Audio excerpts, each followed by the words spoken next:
Stand and give the Pledge of Allegiance. I pledge allegiance to the flag of the United States of America, to the republic for which it stands, one nation, under God, indivisible, with liberty and justice for all. Sorry. Mr. Hines, Delmas was asked to lead us in prayer. You will, Delmas, if you want to stay seated or stand up, whatever you feel most comfortable doing. Delmas. Dear Lord Jesus, as we enter the season of the remembrance of your birth, we are thankful for the peace and hope that you brought to the hearts of all who believe in you. Emmanuel, we ask that you would bless the city and city board with peace and goodwill to men that started so long ago with your wonderful gift. We understand that you are a shield and strong tower to your people. So Lord, please protect and keep the city of Baldwin and all who work in it. In Jesus' name. Now the Lord's Prayer. Our Father, which art in heaven, hallowed be thy name. Thy kingdom come, thy will be done, on earth as it is in heaven. Give us this day our daily bread. Forgive us our trespasses, as we forgive them that trespass against us. And lead us not into temptation, but deliver us from evil. For thine is the kingdom, the power, and the glory, forever and ever. Amen.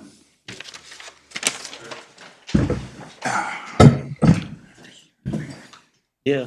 You can just, are there any additions to the agenda? Have one. This will be under new business. This is coming from Attorney Mr. Rupie. The letter L will be a septic system notice of violation. Anything else, Mr. Walker? Anything? No. Mr. Rush? Nope. Yeah, discuss, approve, disapprove joining, class action lawsuit. Last meeting. I would prefer, Mr. Mayor, Councilmember, to have that discussion with you privately. We're not discussing that on the record.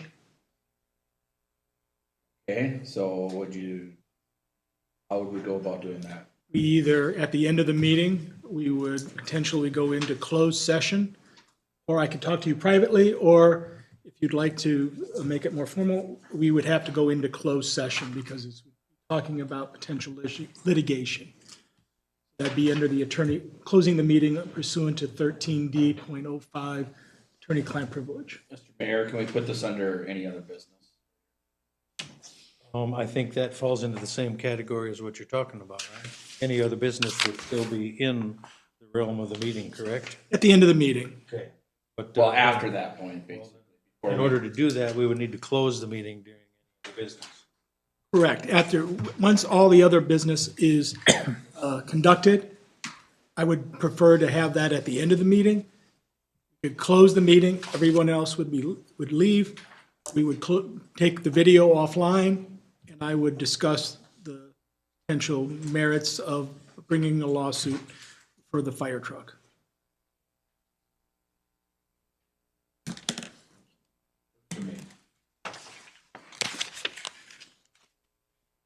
All right, Mr. Case, is that it? Mr. Case, anything? Nothing. Nothing. So moved. Second, moved and seconded. Any further discussion? Hearing none, all those in favor, signify by saying aye. Opposed, the same sign. Motion carries. Treasurer's report.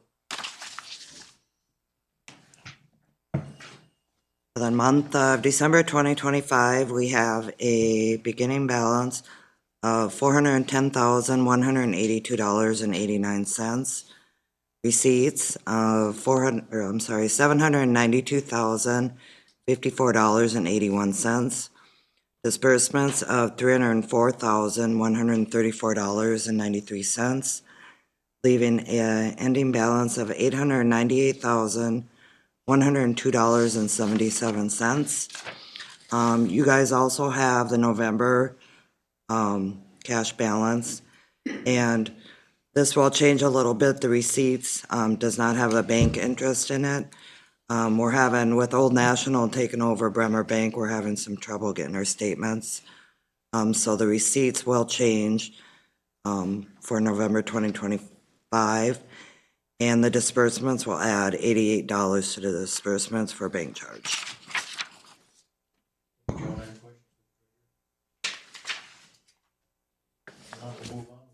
Public comment request? Approval of the consent agenda.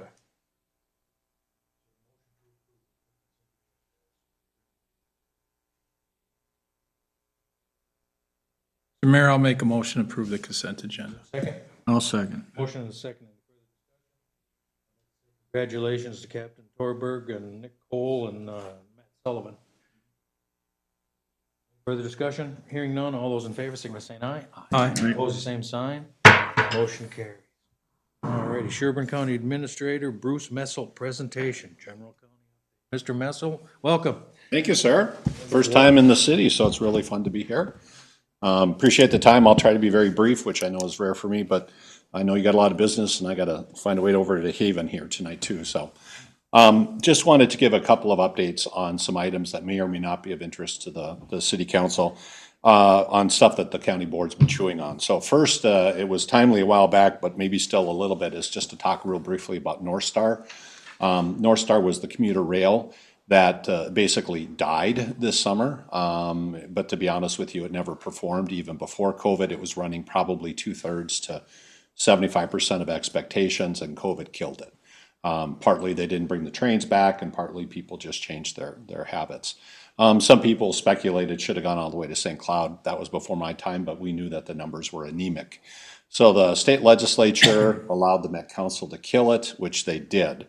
The problem we had is that they were then going to replace it with bus service, but because it's now the Met Council, and even though they ran the train into Sherburne County, they could not run buses. So they were going to terminate the bus service at Ramsey. That left, believe it or not, half of the ridership of North Star, which got on at Elk River and Big Lake. So we were very frustrated by that, and we couldn't figure out why a bus would start out almost doomed to fail if you leave half of your riders hanging there. So we started a conversation. Long story short is we got an agreement with MnDOT and with the Met Council to try a pilot project for 2 years to see whether there's a viable bus service. It runs about 10 cents on the dollar of what North Star ran. It's existing buses, so we don't have any capital expenses. And we're going to share in the operating expenses with MnDOT, who now has the responsibility for transit out here, half, and then the county's going to do half. We used to run a bus from St. Cloud down to Big Lake. We're just going to take that money and put it towards this and see whether or not it works. If it doesn't, we tried. It was a good try. We can move on. If it's successful, the bus actually is going to be an express bus from Big Lake to Elk River right to Minneapolis. It can go down 101 or it can go down 10 depending on the traffic, and it's not going to be one of those podunk stop in every town. It's actually as fast as the train was. So we're going to do three rides in the morning, 3 rides in the afternoon, and see what happens. So that'll start the day after the Vikings lose, well, maybe win their last game. So January 3rd. yeah, I was going to say after, before playoffs, but unfortunately my dream died last night. So, so that's the update on North Star. We'll see what happens. The second thing I want to talk about is nukes. Now, not nuclear weapons, but nuclear power. The county was approached by the Minnesota Rural Electric Cooperative Associations this year, and they said, we have a problem in Minnesota. We weren't really too aware of it, but as you know, with Sherco closing down, we've been very concerned about base power. As it turns out, Minnesota Rural Electric Cooperatives are also very worried because once Minnesota has no coal and no oil and very little compressed natural gas, we are left to base power coming from other states or wind and solar. Last week, 7% of the nation's energy was provided by wind and solar. So there was a concern that they raised, and that was that Minnesota has the most aggressive carbon-free goals in the nation, to be carbon-free by 2040. But we also have the most restrictive moratorium on nuclear energy development in the nation, something that was put in place 30 years ago. And so what they're trying to do is have us relook in Minnesota on whether nuclear power has a place as far as baseload power in Minnesota. As you know, we're right across the river from Wright County's facility. It's been operating safely for a long time. Commissioner Hall served in the Navy. He's been on ships that have those power plants. Some of our universities have them. And of course, Elk River was the first commercially viable nuclear power production plant in Minnesota, run by a rural electric cooperative. So the county board said, we're willing to support looking at the moratorium and reintroducing some next generation technology and see if it works. They've gotten several other counties to do it, and we think that there'll be an effort in the legislature. Realistically, it's a 10-year effort, but it's going to start now. One of our challenges is if they put a nuclear power plant over in Fargo, the power that we pay for is 20% more expensive because that's the loss of energy along the transmission lines. So Minnesota's really cutting off its nose to spite its face by saying, well, we don't want these things, but we have to buy the power and we're paying more for that privilege. So we'll see what happens with it, but it's an interesting conversation. Some of these micro nuclear power plants are basically the size of semi-trailers. They run very clean, and there's a lot less waste than you see in those big legacy plants. So, third was data centers. We had the ground completely cut out from under us, as you know, for 10 years as part of the replacement of the Sherco plant. We've been trying to develop a data center there. It was Google for many years, and then in the last few years, Amazon, Facebook, and Microsoft all came to the table too. And so we had not one, not two, not three, but four that were seriously looking at data center facilities in the Becker area. 3 owned land or leased land. The state legislature decided they didn't like data centers in May, and so they literally shut the market down. What they did is they took an exemption that was on the books for the sales or the purchases of energy, and they now make them pay a sales tax. And all of those ones, the ledger changed from viable to economically unviable, and they walked away. So we're going to take a shot at the legislature to say, at least for these transition communities that are going through this, we need to have that tool back in the toolbox. Might be too late, we don't know, but what's ironic is they're not controversial around here. I mean, you have a large industrial facility that's already using water. You have an energy provider that wants a customer, and we'd love to have $1 billion per billion or per building replace some of that tax base. So it's where we're united, and we don't have a lot of neighborhood opposition because of where it is and where the coal power plant is. And so we'll see what happens with that as well. As you know, we passed our levy. It was a very, very difficult year for us. You guys did much better, I want to say. I don't know how your Truth and Taxation meeting was, but we had 6 people show up to ours. But we struggled to get our levy down to 6.49%. 2% of that was a cost shift from the state legislature. If we would have fully funded the cost shift, it would have been another 3% on the levy, which we just couldn't do. So we're betting on our associations to get some of those costs back from the state legislature. If not, we're going to try to do some one-time expenditures. But we're really, really worried about 2027 because the shift is now in the game at the federal level with SNAP, with Medicaid, and at the state level with this really cool, easy thing to say called MAFPA-QUATA, or they call it the ACT. It's the Minnesota African American Family Preservation and Child Welfare Disproportionality Act. Basically what it means is that Minnesota counties are now going to have to replace families. Anything mom and dad would do with a child who's in a minority category in Sherburne County, we will now have to do. Take them to the doctor, take them to school, take them to after-school programs, help mom and dad with jobs, you name it. We're talking about having to add 16 people at like $3 million starting in 2027 because of that act. So we're very, very worried about these cost shifts where the state and the feds are now saying, you guys just handle it. Because when they say handle it, it means a levy increase. Just so you understand, even at 6.49%, there will be fewer staff in Sherburne County next year. We're cutting over 6 positions, which is on the levy. If we did it by who uses the levy, that would literally equate to 2 deputies, 1 health and human service person, and 2 snowplow drivers. We can't do that, obviously, so we have to cut elsewhere. But that's what the levy funds. It funds public works, public safety, and public health and human services. So we'll have fewer staff working for a larger county with more people, with more needs and more requirements, or we call them mandates, as you know. So it's been a tough year for us in terms of looking forward. A couple other things, major transportation, of course. We thought we had so much fun with Zimmerman tearing it up this year that we're going to do it again next year, except we'll do it on the interstate, on 169. So that project gets really going next year. And we'll see that coming, and then my apologies as we work through that. But as you know, it was a 15-year effort to get that thing funded. As that's under construction, our next big project is going to be 10 and 11 between Becker and Big Lake, which is becoming a very, very significant and serious intersection. So that's our major project. It doesn't mean we won't be doing other things, but that's our focus to get some funding lined up for that. Last couple things, got to talk about drugs. I mean, it's the new thing. So marijuana.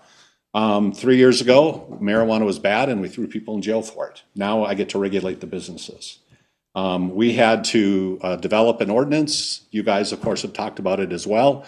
The interesting thing is we haven't had a lot of interest in retail sales or growing facilities in Sherburne County, but it's still been a real challenge. And again, this is one of those kicks in the teeth. The state said, well, half of the money we get, we'll share with you. And then in May, they said, oh, we're just joking. We're going to keep it all. So all of the stuff we did to put in place where the county was going to do this and help the townships out and help the cities out, it's all falling back on us. No revenue. So no good deed goes unpunished, but of course, this is what we have to do. Now they're telling us that we have to wrap in the hemp-derived products that are already on the market because they're unregulated. So that means they will also fall in that ordinance, as well as the state statutes. And so this is still an evolving process as we get in the business of regulating marijuana. And then last but not least, of course, tobacco. Because of the marijuana ordinance, we did take a look at our tobacco ordinance, and the county board really wanted to focus not on a legal product that we can use, but on what's happening in our schools. And so they really looked at the flavored e-cigarettes and vapes and tried to put some efforts in there to try to minimize those. And the impact, if you haven't had it, is when we had our school district folks show up at a county board meeting and literally dump these things on the table and said, now you tell us what's in these. They were coming from the elementary school. So it's really scary at how this stuff is proliferating. Now, can we stop it? I don't know. But that was the impetus of why the county board said, let's take a look at the tobacco ordinance. So that gets into effect next summer, and we'll see what the future will bring. So, Mr. Mayor, members of the City Council, if you have any questions for me, I'd be honored to take them. If not, I just want to thank you for the time to touch base and really hope that we continue to grow the relationship. I know we've had some good successes in the past and even recently. A couple of things. Sherco, we know that Sherco is a done deal, right? Because I know there's some speculation out there that, well, they might start one of the boilers up again, keep the one that's going, or, fire it on natural gas instead, or, well, clean coal because we don't necessarily have a war on coal anymore necessarily. Is any insight on that? You bet. So one unit is done. It's gone. There are 2 units still operating. One is supposed to close in 28 and one's supposed to close in 30. The current plans are, because they wanted to try to get them converted to natural gas burners. And then the longer-term plan was actually to turn the nuclear power plant into a hydrogen generator, pump the hydrogen, and to have hydrogen burners. That was Xcel's plan for about a year. And the environmentalists who said they liked gas but they didn't like coal immediately turned on gas as well. So that's gone. It's compressed natural gas or natural gas is gone from their plans. However, they are planning on converting the remaining 2 generators to what are called synchronous condensers. Basically, they're going to bring solar power and wind power through the major transmission lines to Sherco, and they run them through, they spin the energy or the electricity, they spin it to get it aligned up to go on. It's basically almost like a conversion from DC to AC. It's a little more technical, but so they're actually planning on a huge remnant investment there. So they're not going to knock everything down. There is a little bit of talk about whether they can salvage them as coal facilities. What Xcel has kind of said is you're probably talking about $1 billion or more investment because they've let some of the technology expire. They haven't upgraded the facilities. So if you're a military guy, you know what SLEP is, Service Life Extension Projects. They've not slept these things for 10 years. So they've told the feds, if you want to keep it open, we need about $1 billion of investment to keep it open as a coal plant. So I suspect they're probably pretty set on seeing them convert to these condensers. And then they are actively trying to sell some of their land for data center development. Yeah, great question. No, I mean, because that's bad, because coal, nuclear, or the neighbors. Mm-hmm. Yep. Yeah. Oh, and the other thing I should mention is not a big issue for you guys, but Xcel did give us their old outdoor early warning sirens. And I do mean old. Okay, these were built when the plant was built. They have not maintained them, but they were done in a concentric circle around the nuclear power plant. That was their warning system. Well, they're now what's called IPAWs, which is specifically designed with high technology in mind. And so they literally abandoned their outdoor early warning sirens. While some of our townships and a couple of our cities have been using them for, really other purposes. And so we agreed to take them. We're going to own them and operate them and maintain them for a year.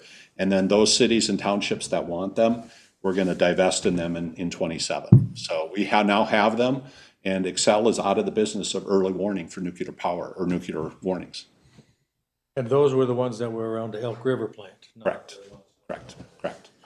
Yeah, and of course, it was kind of an unequal system because some cities own them, county owns some, Excel owns some, so we're trying to equalize it and let them transition out. The challenge is like anybody else, how many of us go someplace without our cell phone anymore?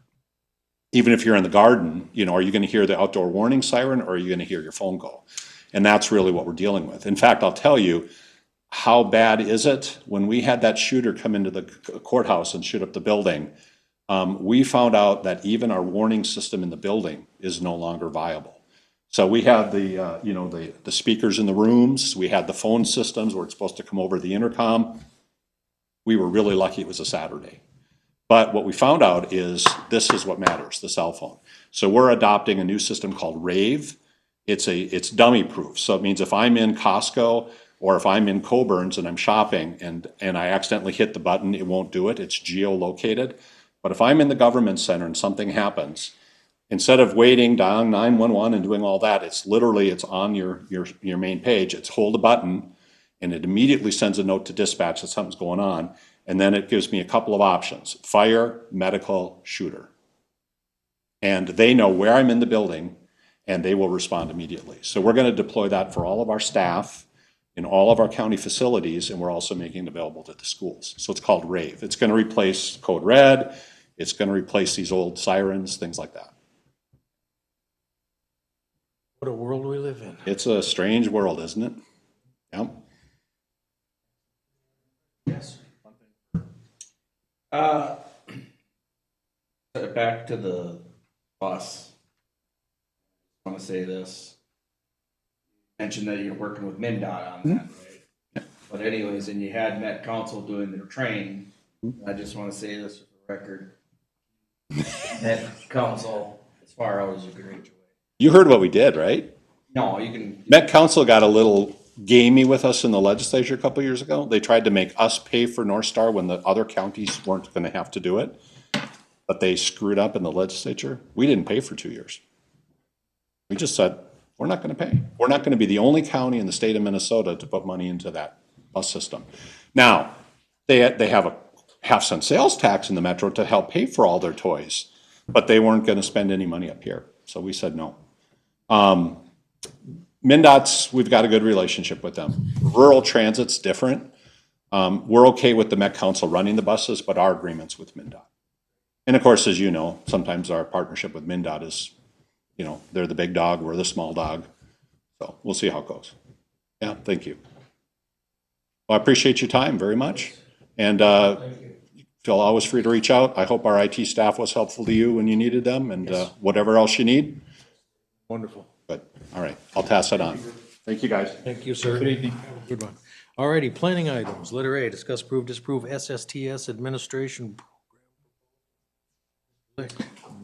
Mayor, I believe this is RRCC proposal. Oh, this is Rum River. All right.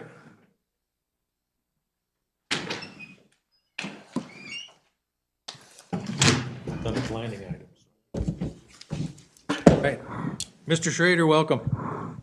Thank you, Mayor and Council. I'm here with Ms. Levitsky. She's our senior advisor with Rum River, and excuse me. There's a lot going on tonight. I just want to acknowledge that you have a full agenda. So we're going to pick up the pace a little bit with the delivery of this message, but everything was included in your packet. We are here for any questions, but Carrie's going to go through some of the septic stuff. Thank you. Good evening, Mayor and Council. Thank you again for having us here tonight. As Andy said, you've got a pretty heavy agenda in front of you. We want to be respectful of your time. Presentation, there was a PowerPoint presentation included in your packets, and it's got some really good information in there. We encourage your residents to read through that. As a fellow property owner that has a septic system myself, I find the information very valuable, along with Mr. Schrader. And again, encourage everyone to read through that. What we'd like to focus on tonight is actually starting on page 12 of that presentation, and that's just going over the 5 components of a septic program for municipalities and what the local responsibilities are. So I'll just go through these rather quickly. Again, it was included in your packet, but I wanted to start with the ordinance. And in Baldwin, that is City Code Chapter 4, which is the subsurface sewage treatment systems. When it comes to adopting and maintaining your ordinance, it needs to be at least restrictive as state rules. It can be more restrictive. The ordinance also has to include the requirements for septic design, installation, and repairs, and that those are performed by appropriately licensed businesses with at least one certified employee. It needs to also include the remediation of non-compliant systems, prohibit surface discharge. It also needs to require that management plans and operating permits are required as needed. And any kind of changes to local ordinances do need to be approved by the Minnesota Pollution Control Agency. And that process is done with any sort of amendment. It's provided to the MPCA along with supporting information and data. The second component of an SST program is your permitting program, which RRC currently provides administration for. And permits, again, are required for all new and replacement septic construction. Applications are received through our software baseline, and during that review process, our certified staff are ensuring that designs have accurate measurements of depth to limiting conditions. It's also, we make sure that they're submitted by a certified individual. It needs to contain site evaluation, design reports, and management plans. The soil observations need to be verified by a certified inspector. And once the permit's issued, our staff performs about 7 inspections throughout that construction process. Third component is the compliance program. Compliance inspections are performed by private companies, and again, they also need to have the adequate certifications. They're typically done at property point of sales, along with if someone's building an addition and adding on a bedroom. They're going to verify that the system's tanks are watertight, that it has sufficient vertical separation, and then the City of Baldwin would need to maintain records of all of the compliance certificates and non-compliance. When there is a non-compliant report that is provided to the city, follow-up then would need to be handled as far as a letter of identifying timelines of when that system would need to be repaired or replaced. The fourth component is a maintenance program. That would include the maintenance monitoring along with operational permits and all of the requirements that are included in management plans. Operation permits are required for advanced systems or special situations, and they are recommended for holding tanks as well. Rum River is proposing that maintenance permits are part of that process for a tank assessment. The state code requires that septics are maintained every 2 to 3 years. The permitting process would help to ensure that pumping and maintenance is happening at required frequency. We would be sending out reminders to property owners when their system is due or overdue for that maintenance. It's also tracked so that when the MPCA annual report is performed, that information can be extracted efficiently and effectively in order to complete that annual report that is required. And that program is funded by a small permit fee paid by the septic maintainers. The last component that I wanted to provide an overview is the annual reporting that I was just talking about through MPCA. That is a state law that every local unit of government that has an SSTS program submit an annual report every January or February, I believe it is. And then there's a number of information and data that is included in that MPCA report. That is a very quick overview. Very quick. So there's a lot going on there, Mayor and Council. I'd love to answer any questions that you're gonna have related to the septic program. Most, if not all of these, and check me if I'm wrong, even Dan and Bob, in our ordinances, we have that, some of those things already, correct? Subsurface treatment system. Mayor, the ordinance has been updated and approved by MPCA. Rum River basically administers the ordinance on behalf of the city as I do the zoning ordinance and subdivision ordinance, so. And which is why I'm saying, so we kind of already have this in place, correct? Correct. So if I could speak to some of the differences between yesterday and today, I think that's what's gonna be helpful. We'll come back to the ordinance revision, but particularly as it pertains to the compliance reports. So as Ms. Levitsky stated, when properties change hands or when there's a bedroom addition, there's compliance inspections that come in. So we regularly receive those. If they're compliant, they go into a pile. If they're non-compliant, now we need to follow up with those. Send letters, contact the owners to let them know at what point that system needs to be upgraded or replaced due to the failing status of it. What this is targeting is the administration of that. Right now, Rum River staff are receiving those and categorizing them as far as compliant or non-compliant. And what we're asking for is the administrative authority to do that on an hourly basis, in addition to the other components of permitting and inspections. They still go to city attorney once they got escalated and. Correct. Correct. So as they come in, if they're compliant, we say that's great, code, put them in the compliant bin, and then we keep them on record. When they're non-compliant, that's where the follow-up is required. That's where we're sending notifications, sending letters, answering phone calls to make sure that the resident knows, the property owner knows that the system failed, and did it fail due to a lack of separation, or was it an imminent health threat? And following up to make sure that those systems are replaced in a timely manner. How much of a problem do we have in Baldwin? It's enough that we're in front of you tonight. Because if it's gonna be one where it's at a point of sale, like we said, those happen all the time. And that happens, the money changing hands from the seller to the buyer, however that works, whatever, usually that's taken care of. The compliance reviews and things like that, as far as I'm concerned, the compliance reviews, only if we're gonna do a project that increases, right? Pole barn, that kind of, a deck, that kind of thing, whatever, right? And so if they are non-compliant, that is when you guys are gonna need to get. Correct. So as you can see on the line there, it indicates there's no charge for compliant reports. So when the reports come in and everybody's following what they're supposed to, there's no charge for that. It's following up like on the one that we were trading emails earlier today about, where there's a property owner that unfortunately is predisposed, shall we say, that's not available. So it's the following up on those failed systems that the people are not responsive. Correct. And we're roughly guessing maybe 2 hours per property owner that's not following the compliance orders.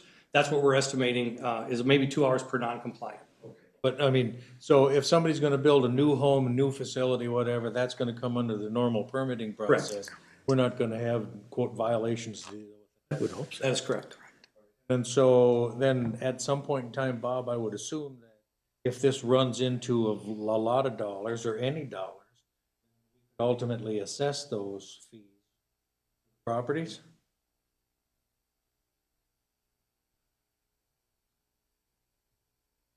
I have to give that one some thought. I have to find a statute that would allow us to do it. I can't just tell you, because we've incurred costs, that we can automatically have the property owner reimburse the city for all of those costs. I have to find a statute that would give us the authority to do so.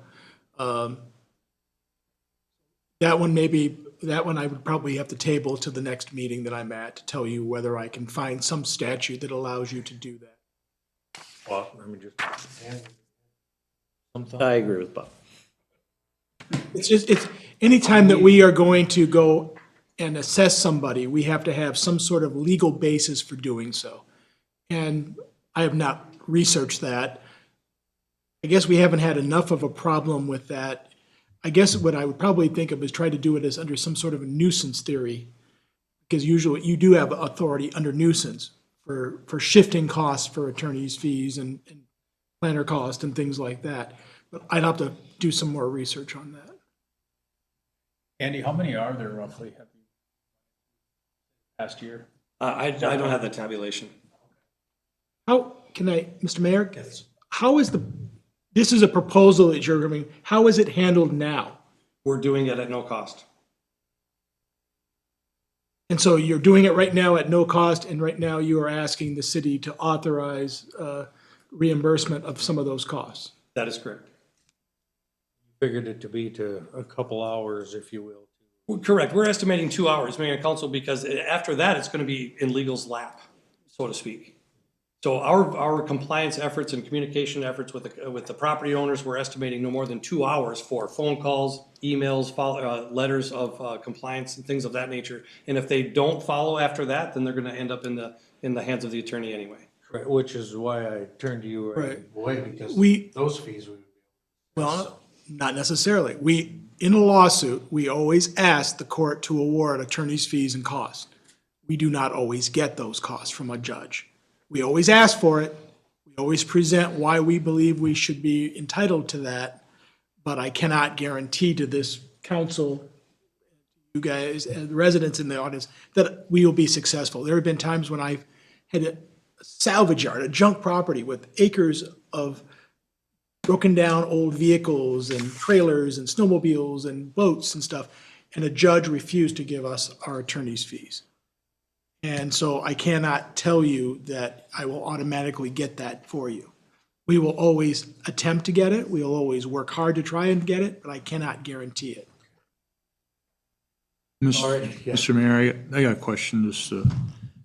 I saw the state requires pumping every 2 to 3 years, and currently you don't send out any cards or anything now, correct? That is correct. So there would be some administrative costs involved in that if we're going, and we're then going to be sending them out to everybody, so.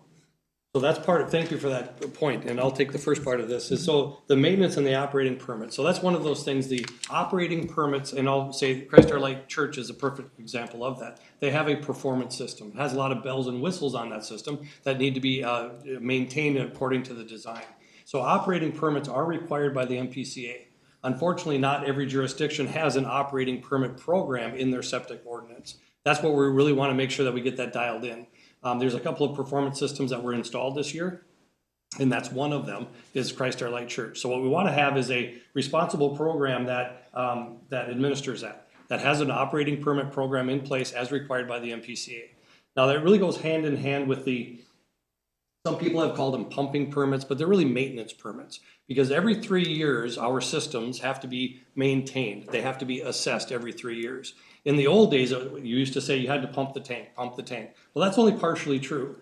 What you can do there now is in that system is you can measure the scum and the sludge to make sure it's within the operating parameters of that tank. If it measures and it qualifies, you don't have to pump it. So that system has to be at least assessed every 3 years, not necessarily just pumped. But I digress. So the activity of pumping permits or maintenance permits, that's what you're alluding to, Councilmember Case, is that there is a reminder card basically is mailed out every 3 years. So every property owner knows the maintenance requirements of their system, whether it be pumped or measured. So that would be every property owner, including commercial, residential, so, the retired couple down the street will get a reminder that they need to have a maintenance done on their. Correct, an assessment, and I'm glad you brought that up, because that's exactly what we're talking about, is the empty nesters. There's those people whose system are oversized for what the actual house use is, so therefore they don't necessarily need to go through the expense of pumping that tank every 3 years. They develop a relationship with a company called a maintainer, and they go out there and say, yep, you're not flushing your dental floss, you don't have a garbage disposal, all of those good things. Keep doing what you're doing, so now you have a lower expense every 3 years to have that tank assessed versus having it outright pumped. It's all about education. And through that assessment program, assessment permit program, there would be a database that keeps track of those records as they come in. And if you do that every 3 years, you really don't hear from anybody other than the database being maintained. If those go sideways or people move, they're unaware of the program, that's when they get the mailer or they get the communication. How much does the assessment cost? We're looking at $20 every 3 years. And that ties right in with the operating permits, which ties into the last one. That last item is something we've been doing for Baldwin since Baldwin took on the septic and the permitting program from the county, is the annual MPCA reporting. It takes 10 to 16 hours, we're estimating, per year, and that's something that we've done for this jurisdiction just because it needs to be done. And that's one of those things that we are all now asking for some reimbursement for. Unless staff wants to take that on, that's also an option. If staff wants to take on that MPCA reporting, that's done every year, and I want to say it's the second year in January that report is due for. And some of those reporting pieces are how many tanks have been pumped, how many operating permits do you have, all of those different boxes to be checked, and that's why we're asking for full administration of it so that we can do an accurate job for that reporting every year. Andy, how much is the hourly rate again? 95, I want to say. I have to look at the I contract. believe it's under 100. Okay, thank you. And the amounts estimated here, those are estimated at worst case, longest. We're hoping, of course, if we have to send out a compliance letter and they meet those deadlines within, that's identified within the letter, that wouldn't necessarily take 2 hours. So much like reporting from other mayor and council, much like reporting from other entities, engineering, legal, and things like that, we have a spreadsheet that accounts for our time in a tenth of an hour. Wishes of the council. Can I ask one more question? Just a question about the every 3-year reminder. Somebody is, when you send the reminder card, you send the postcard, they get it. What happens if somebody ignores that postcard? What happens, is there more compliance reporting requirements or activity on your part? Is that where, if somebody ignores the reminder card, is there now follow-up? How does that work? Would you like to speak to that? yeah, I can. It would be what the city council would prefer. They would technically not be in compliance with state law. How far the city council wants to take that from an enforcement perspective, I think that's an additional conversation. What we would need to be doing is reporting that in the MPCA annual report. So we would report how many tanks are maintained or assessed. And if there's individuals that are not following that state statute, I think that's a little bit larger of a conversation. Correct, but essentially, it's a requirement from the Minnesota Pollution Control Agency that these systems be assessed every 3 years. And if they don't do that through the reporting through the city, then that's a violation of ordinance as well as state law. So the enforcement of that would need to fall on whoever the code compliance individual is for the city. One more piece, if I might, Mayor and Council, in that point, and this is where we have seen, I forget, was it Lake Diane recently in here where we had a number of septic systems that are leaking into the lake? We have the same situation in Lidwood Township where there are some straight pipes. A straight pipe is a system that goes straight pipe into a ditch or into a lake. And we're being highly encouraged by the MPCA to do these things, have these conversations so we can find these straight pipe systems, especially in areas where there's a lot of lakes, rivers, and streams. Baldwin is very similar to Linwood Township, and we administer the program there. And we're finding a lot of issues with that. Tanks that are in close proximity to the lake, if those tanks are not looked at every 3 years to make sure that they're watertight, have a pumping agreement with a licensed maintainer to make sure they're not pumped out in the middle of the night, or that they slowly leak into the water, that affects everybody around the lake as well as the neighbors with the groundwater. So it's a big issue that we're trying to get on top of. Mr. Mayor, just back to that compliance. You said the state gets that report. Is it being captured at all right now by the state? That of Baldwin, city of Baldwin, people that aren't in compliance? Well, not without the data. I mean, we can guess, well, we don't even really have a guess on the number of So operators. there's nothing at the state right now that's telling that Joe you know, Joe down the road's in compliance or not in compliance or that in the last 3 years. Okay, I'm just curious on that, so. Then to follow up with that, then, how would that get started? What would that look like? How would what part get started? How would the reporting process for the maintenance get started? Because if we have nothing to start from, then really we have 3,000 properties that we looked at. How do we? Thank you, Mr. Mayor. That's a great question. We, right now, again, our partnership with Baseline, they are developing a module specific to septic tanks or our SSTS program, since we do have a number of jurisdictions that we provide the administration for their SSTS program. So we have been working with Baldwin to develop a module specific to that system, which would be then anything captured from the maintenance, operating, and so forth.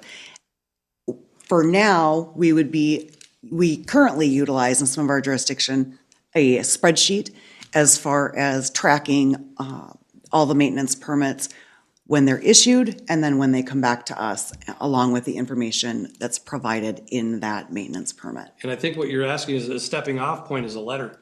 Going through the database through the county, we're able to capture all the residents and they get a letter explaining the program, the what and the why behind it, and how that program is instituted. So it's actually a mailer that goes out. And a lot of working with the maintainers, the licensed maintainers as well, to educate them. They're the ones that would be the individuals pulling those permits. So the county has not been maintaining a database per se that they report to the state of Not to my knowledge. residential people that are out of compliance. So I'm just curious about that. All right, thank you. Then what would the differences be between residential systems and things like clusters? Community septic systems. That's a great system. Thank you for that, Mayor and Council. Those systems rise because of the gallons per day outside of our licensing authority. So those are not handled by our type of inspection authority. Those are handled through special provisions to the MPCA. I think it's 7082 and 7083. Yes. Correct. Because they are permitted systems, that's why I was asking. Correct. So we don't do any inspections on those systems, much like the performance systems, the ones with all the bells and whistles, the high performance systems. Correct. Those are separate and apart from what we're talking about. Or whatever. But when data becomes available for the MPCA,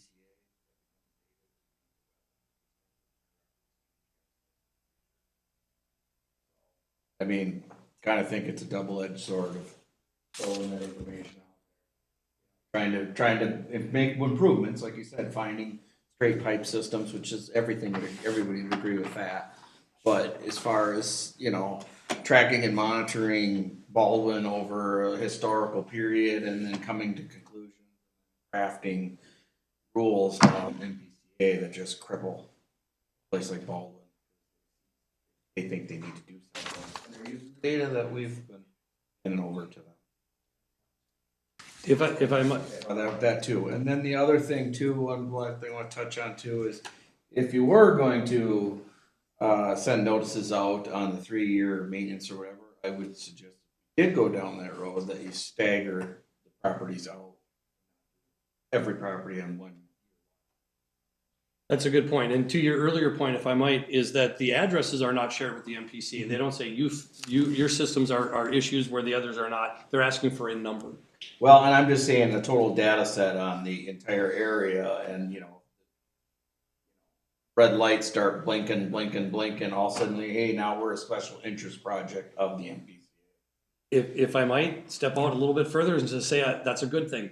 I've been at a number of these MAWA meetings and the MPCA meetings, whereas if there's targeted areas where people need additional education, there's potentially additional resources for that, additional outreach. There are some grants also that property owners can apply for through the MPCA, which is very helpful with the cost savings on. I get your point, though. There are two ways to look at that, and I appreciate your point. But I'm also trying to bring about the point of the education. A lot of people, especially these rural areas, when they move from the cities, we'll say, they don't necessarily know that they have a septic system, much less how to take care of one. That's what we're trying to do is provide a basic level of education for residents. Mr. Mayor, one other point.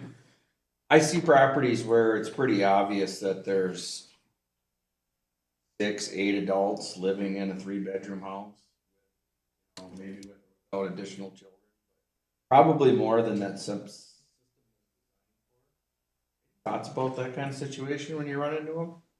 Well, it depends on the use, you know, much like everything else, is that if they fail, it's the biggest financial investment in your home is your septic system. Mr. Mayor, thank you for the presentation on my part. I would like to delve into the numbers a little bit. Certainly. I don't feel comfortable voting up or down on this tonight. I agree with you. I'd like to think about it. Absolutely, that information you've given us has helped. I read through it, but not that I say that I understood everything, and this has helped. But I don't feel comfortable approving or disapproving it tonight. Mr. Mayor, just Mr. Councilman, I agree with maybe tabling this overall program, but I am curious about the annual reporting coming up, and then maybe we should consider authorizing paying our contractor. But that is, how many hours did you say again for the annual reporting? We're estimating no more than 10 to 16. Yeah, because That's coming up. I like to see how many of these septics, come across or involved in the past year. I mean, you've been our planning and zoning, God, was it 2.5 years? Building official. Building official? Correct. So I'm sorry, could I ask, what's the question again? I was just seeing how many of these are non-compliant have you come across? We could, Having the MPSA report too. Yeah. certainly, we can come back with it, and I really appreciate that, pump the brakes a little bit on this, because it is a lot to digest, no pun intended. It's a big topic, and we didn't want to take a whole lot of time tonight, but it just shows an interest, so I appreciate that. Let us come back with that information the next time we talk. Then Mr. Rupee's question that you asked. Well, can I ask just one more? Can you provide the city council with an annual budget for this amended program? I mean, there are certain tasks right now under contract that the city has with Rum River Consultants that you're obligated to do. And then it appears that tonight you are suggesting there's additional tasks that you have undertaken on behalf of the city that you would now like to be compensated for. It would help, I think, the city council when they're overall reviewing this, because they also have to worry about their budget. What would these estimated costs be? I know you've got things broken down, this is hourly, but what does that translate into what you believe would be an amount that might actually affect the I appreciate levy? that suggestion. Mayor and council, we can certainly bring that back. Absolutely. And also too, which ones do we think, if we were to move that direction, maybe some budget maybe is the easiest way just to leave it at, but I'm thinking, because like, let's just take mine, for instance. We know for a fact I had a compliance check, so it's up to snuff, and technically if this was going next year or whatever, I'd still quote be within compliance. But ultimately I would get a letter saying that after next year I would need to have it looked at again. And I think the biggest fear you're hearing around the table here is this is going to be a relatively new thing, even to people that have been here forever. Right? You know what I mean? So, I mean, surprise, and the last thing we want to do is do that in a bad way to our people. Understood 100%. Let's make sure that we want to use the correct verbiage. In your case, the compliance inspection that was required because of the detached accessory building, that has nothing to do with the every 3-year maintenance. Correct, but I mean, we would know, I would know that it's pretty safe that it's not gonna fail miserably.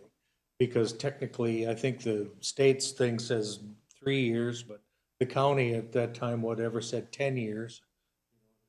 Good to that. So how do we work that into the difference between what the county believes, it seems it's still 10 years. The state forms, I believe, say 3 years. You know what I mean? And now it's going to be up to the city's quote discretion, if you will, on the enforcement of non-compliance things.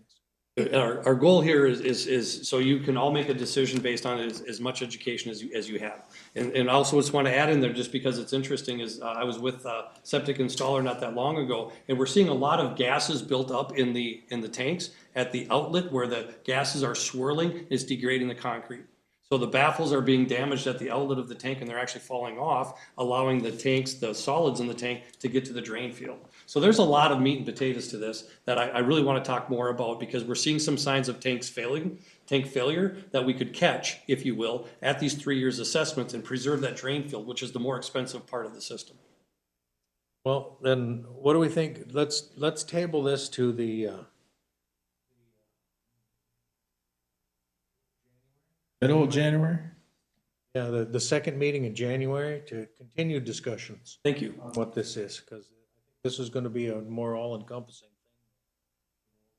thing.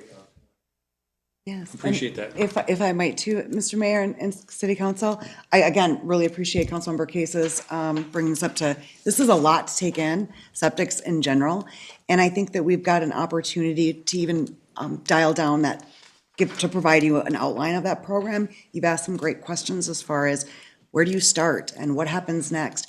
I think for that next work session or meeting, that will bring back some of that information for you. And I think maybe an assessment as to where we think we are within what we believe are the amount of compliant and non-compliant. If the MPCA annual report is due at the end of January, that's approximately when we would have that information. We could postpone this to February and then we could bring Bring that that information report. back. That might be more helpful. Do it in February. At the middle, That'd be fine with me. I'll make a motion to table it till the, Second. motion and a second. February. Any further discussion? Hearing none, all those in favor, signify by saying aye. aye. Opposed, the same sign. Motion carries. Thank you all so much. All right, then we have B, discuss, approve, disapprove ordinance 2025-16 schedule. Thank you, Mayor. So this is a two-parter. Rum River has part of this as well. The fee schedule is basically broken out into two sections. One's general fees and charges for basically any government service or planning and development type work. And then the second part of it is the building permit fees. The fee schedule is established by Ordinance 600. It's intended to be incorporated as part of the updated city code. So we've reformatted everything to fit that outline that American Legal Publishing is working on. So these are the fees and charges that the city collects as application fees or service charges intended to recover its costs.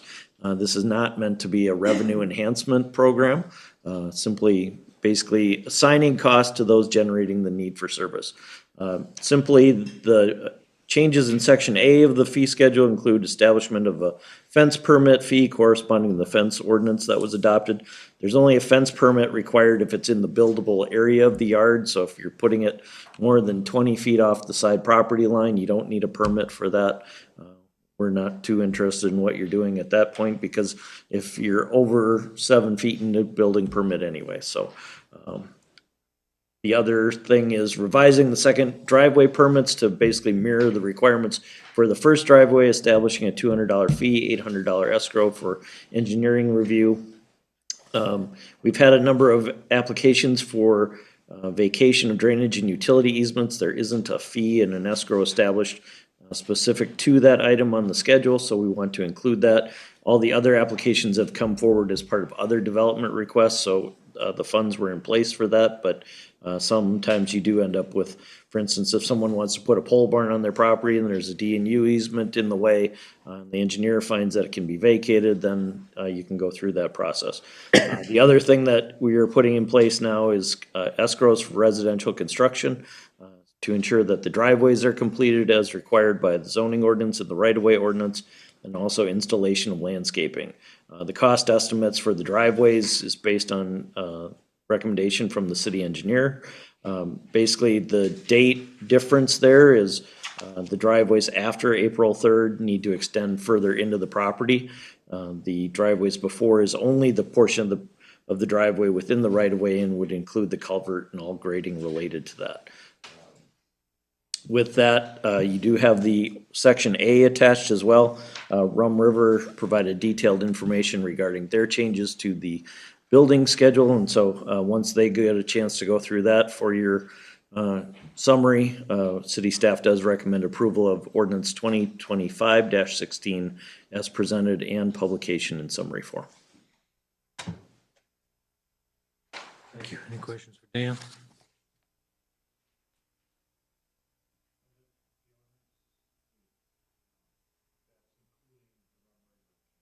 It would include, so Rum River should review their proposed changes as well.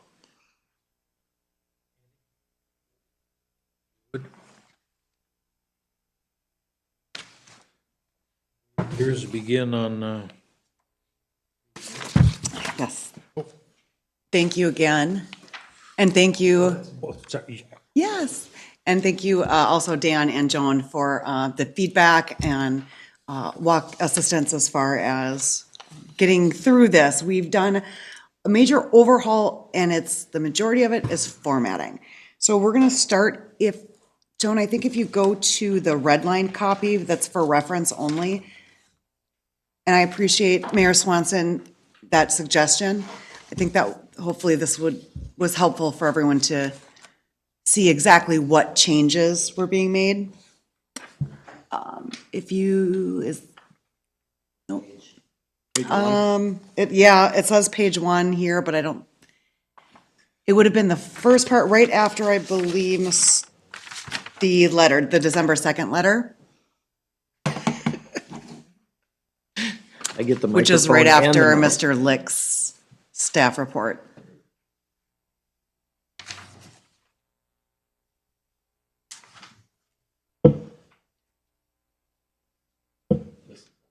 Getting dizzy. Yeah. Gotta learn to look away. I can't, I'm focused. There we go. All right. There.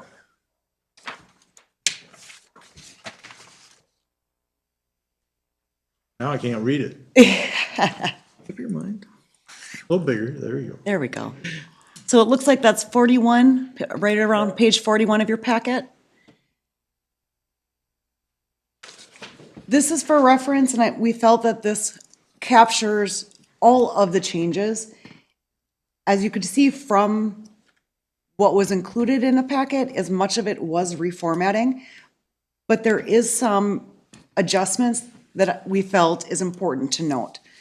We are recommending that our minimum permit fee is raised from 100 to 125.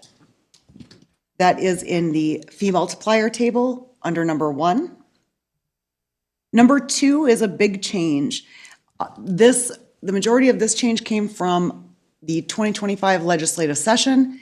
The state of Minnesota, along with, in partnership with plumbing, non-residential plumbing contractors, the way that the fees were set up on the state schedule, which the city of Baldwin mirrored that schedule when the city council adopted that ordinance about a year ago.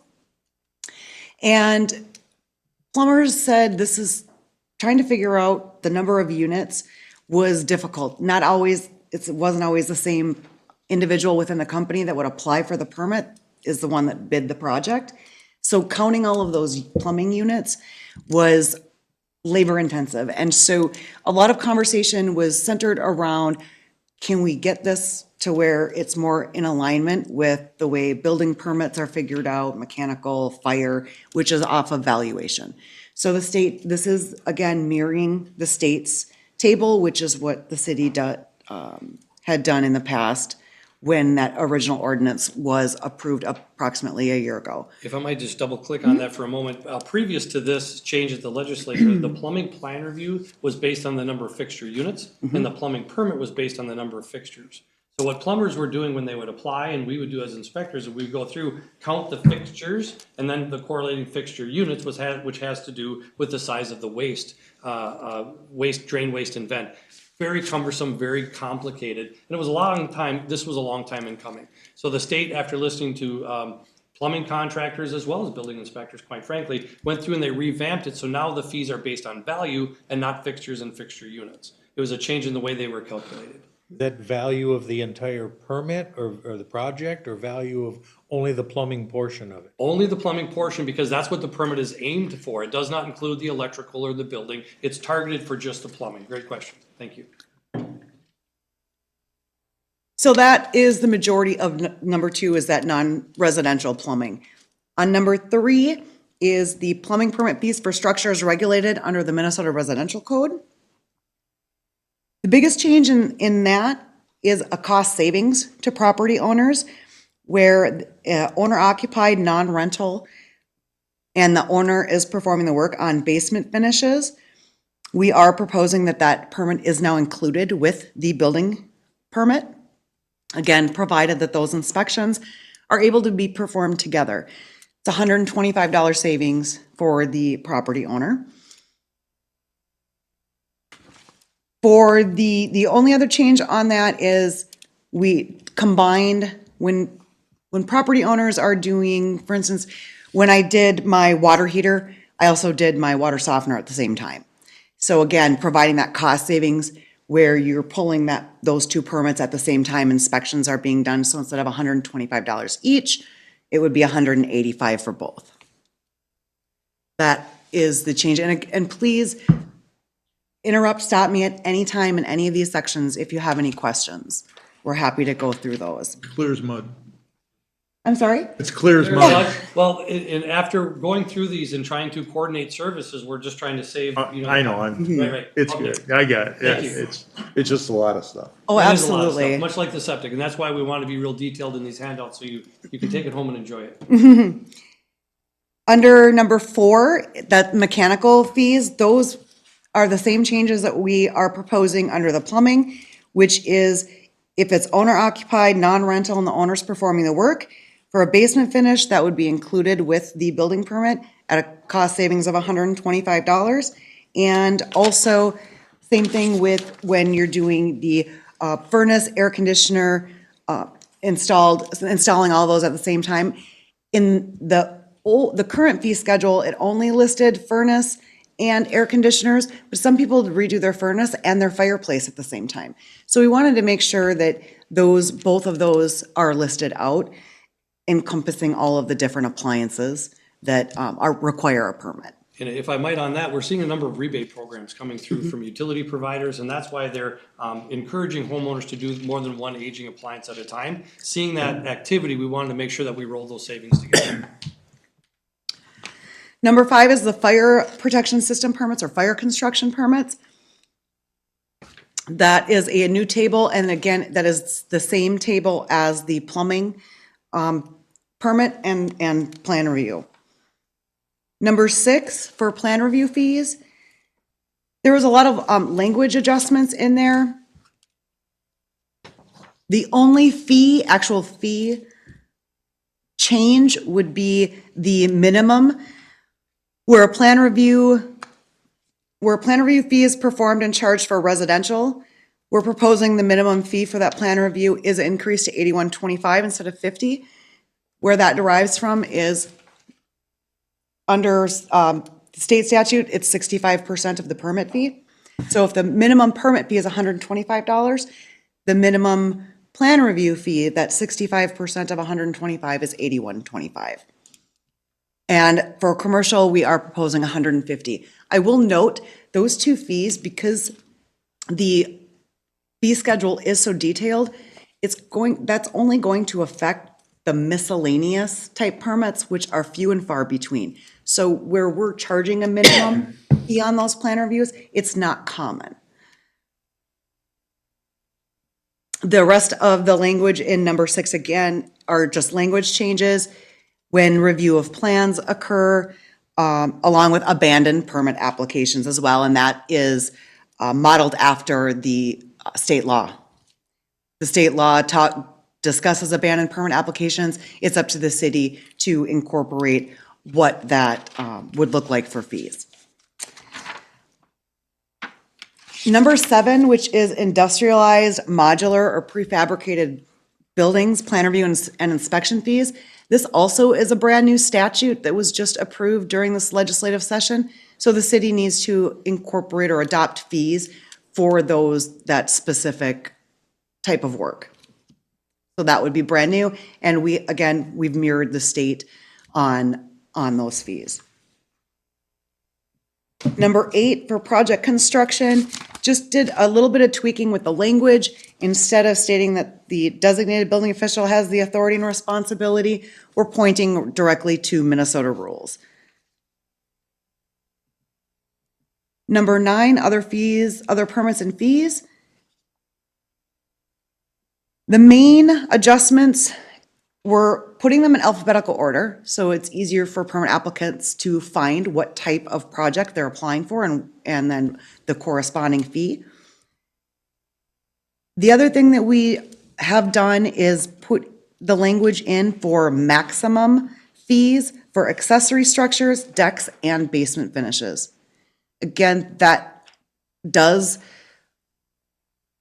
it provides a cost savings for those larger projects where you hit a ceiling. It's not going to cost any more than for your building permit, those numbers that are identified. Yes, and we've gone through that experience with accessory buildings, now most recently with decks and basement finish as well. While we're already on site, the size of it isn't necessarily proportionate to the additional services that are required. That's why we ran a cap at those 3 different types of projects. Again, learning as we go. Yep, and decks especially, property owners really love their outdoor spaces, and we're seeing a lot of these extravagant decks being built where that, going off of that value in square feet, it's pushing those permits where it's not reasonable. Correct. So we're making that adjustment. Again, a lot of restructuring and putting everything in alphabetical order. Manufactured home setup building permit, that is another adjustment. So this was decreased by $165. In the past, they were all separate permits, so if you were gonna put in a manufactured home, it would be for you'd have the building permit fee, the plan review, the mechanical permit, and the plumbing. Now it's just $375 flat fee, and that includes everything.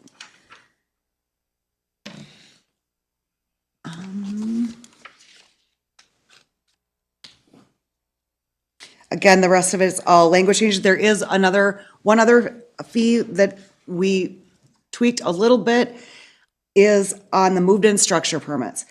And that is, it did not happen in Baldwin, but in another one of our jurisdictions where when you're applying for that permit for the structure move, if I've got an accessory building up on my deer hunting land, which is in just north of Mack, Squaw Lake, and I want to move it to my property, that is a substantial cost for us to go, and we do have to look at that. And so we have included that the mileage reimbursement for structures being moved in.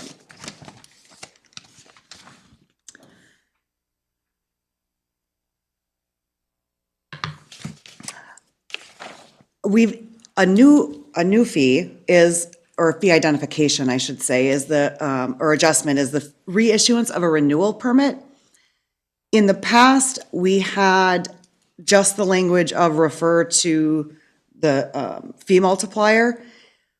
What we were seeing is we were getting maintenance permits that were expiring, and going off of that language, they'd have to pay the full $100 or $125 is what we're proposing now.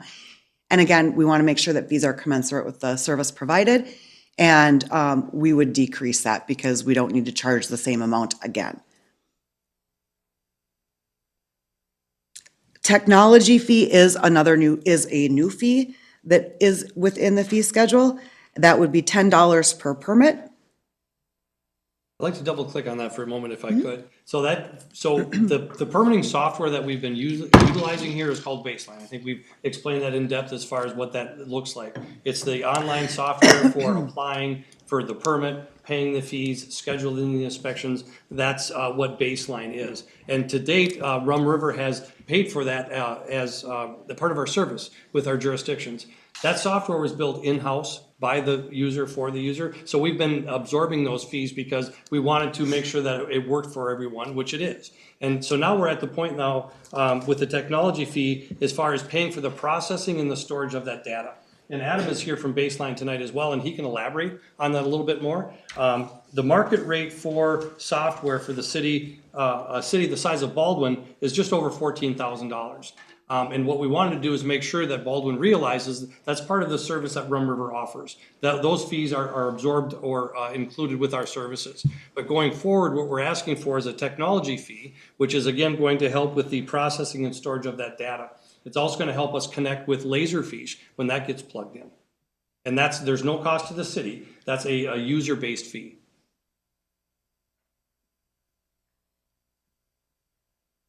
So would this fee then, so when they apply for a permit and they got the permit price, then there'd be an addition $10 on the. Correct. Correct. We're seeing that a lot more with different companies and services, the state of Minnesota as well. And I think it was my insurance company recently that added on a technology fee just because that is a separate, very clear, it's all about transparency to make sure that we realize where those dollars are going.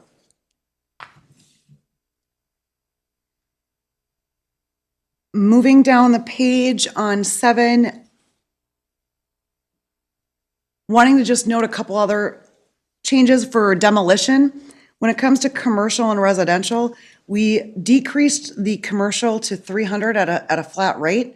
That prior to it was based on valuation, and then the residential was increased from 200 to 300.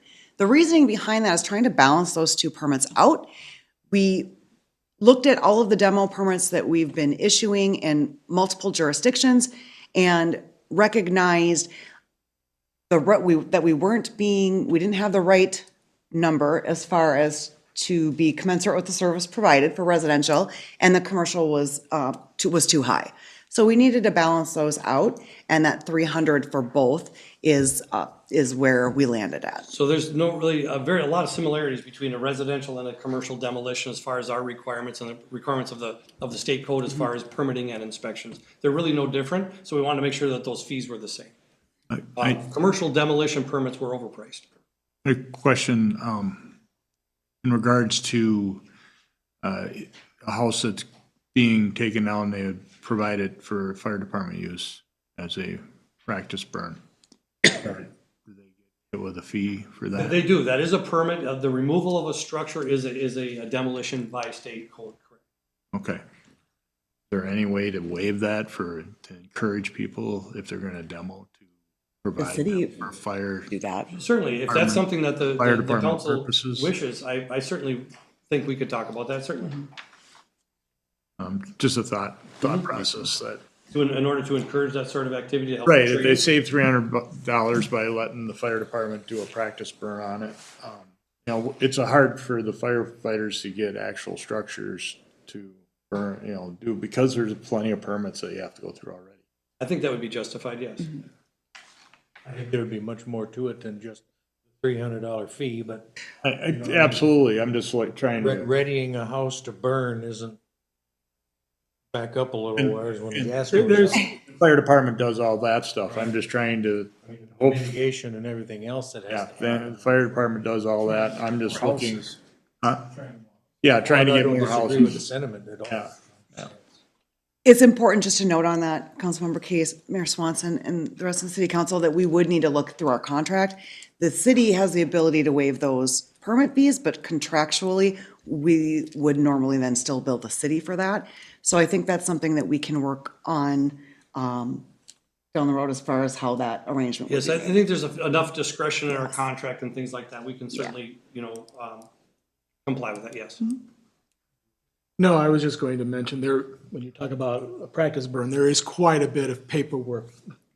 I'm sure the fire chief We understands. just did one, yeah, there's lots of paperwork and Lots of paperwork that we have. asbestos mitigation, and the homeowner has to pay for a lot of stuff already, and they're then providing us with the house to burn. Quite a I'm few just looking reports. for a way to alleviate some of those costs. I agree. All right, carry on. Thank you so much. Inspections, which no fee is specifically indicated, we did decrease that hourly fee from $125 per hour to $95. Again, aligning that with our rate. Septic systems, we have identified those as their own subdivision. And that came from a lot of discussion. We did a fee comparison with numerous jurisdictions, counties, and our proposed fees are right in the middle. They're not the highest, they're definitely not the lowest, but they are the most common. And again, in one of our other jurisdictions, I have recently been working with the MPCA on, and they did recommend, as far as those fees, have them being broken down by type of system. And instead of just residential or non, having those different types identified within the fee schedule. The rest of those fees, or the rest of the information we're proposing to have changed, is all, again, the language. Ensuring that it does align with state statute rules. As we all know, much of the services that Rum River provides is mandated by the state, regulatory service. So we want to make sure that we have the correct language within that fee schedule. So much like the septic, there's a lot of ink going on there, but not that many changes really. There are some reductions, some consolidations, as well as some fees that were adjusted upwards. So with that, I would love to answer any questions you might And have. I'll just add one more note. Mr. Schrader and myself tracked a bill through this last legislative session that, had it gained a little bit of traction, would have, it would have had a negative impact on the cities as far as what they can charge for that service. What we're trying to do is protect the jurisdictions that we represent from frivolous lawsuits and ensure that whatever is adopted is, again, in alignment with statute and rules. And what we really settled in on is that these fees are explainable and defendable. Yes. And that's why there's such a heavy format changes. Over the last year, we've heard a lot from contractors, other city councils, town board, is navigating that process. So that's why we did such a heavy lift. And I really appreciate your patience because there's a lot going on there. Reformatting it to this extent was a heavy lift. But it was definitely worthwhile and it's been well received. Wishes of the council. Mr. Mayor, I'll make a motion to approve the fee schedules as presented. Second.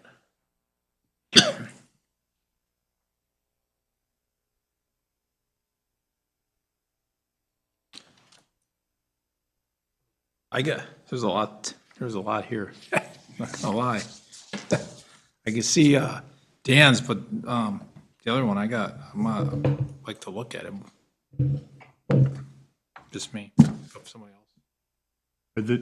You've said that the changes in blue are what the state statute, It's our reformatting. So what I just reviewed with you all right now is any actual changes in the fees and breaking that down so that everyone understands exactly what fee changes right. is going to affect this. The majority of it is language, or changing it from here to here, categorizing it, so that permit applicants, when they're looking for fees, it's together within the same area. Motion, is there a second?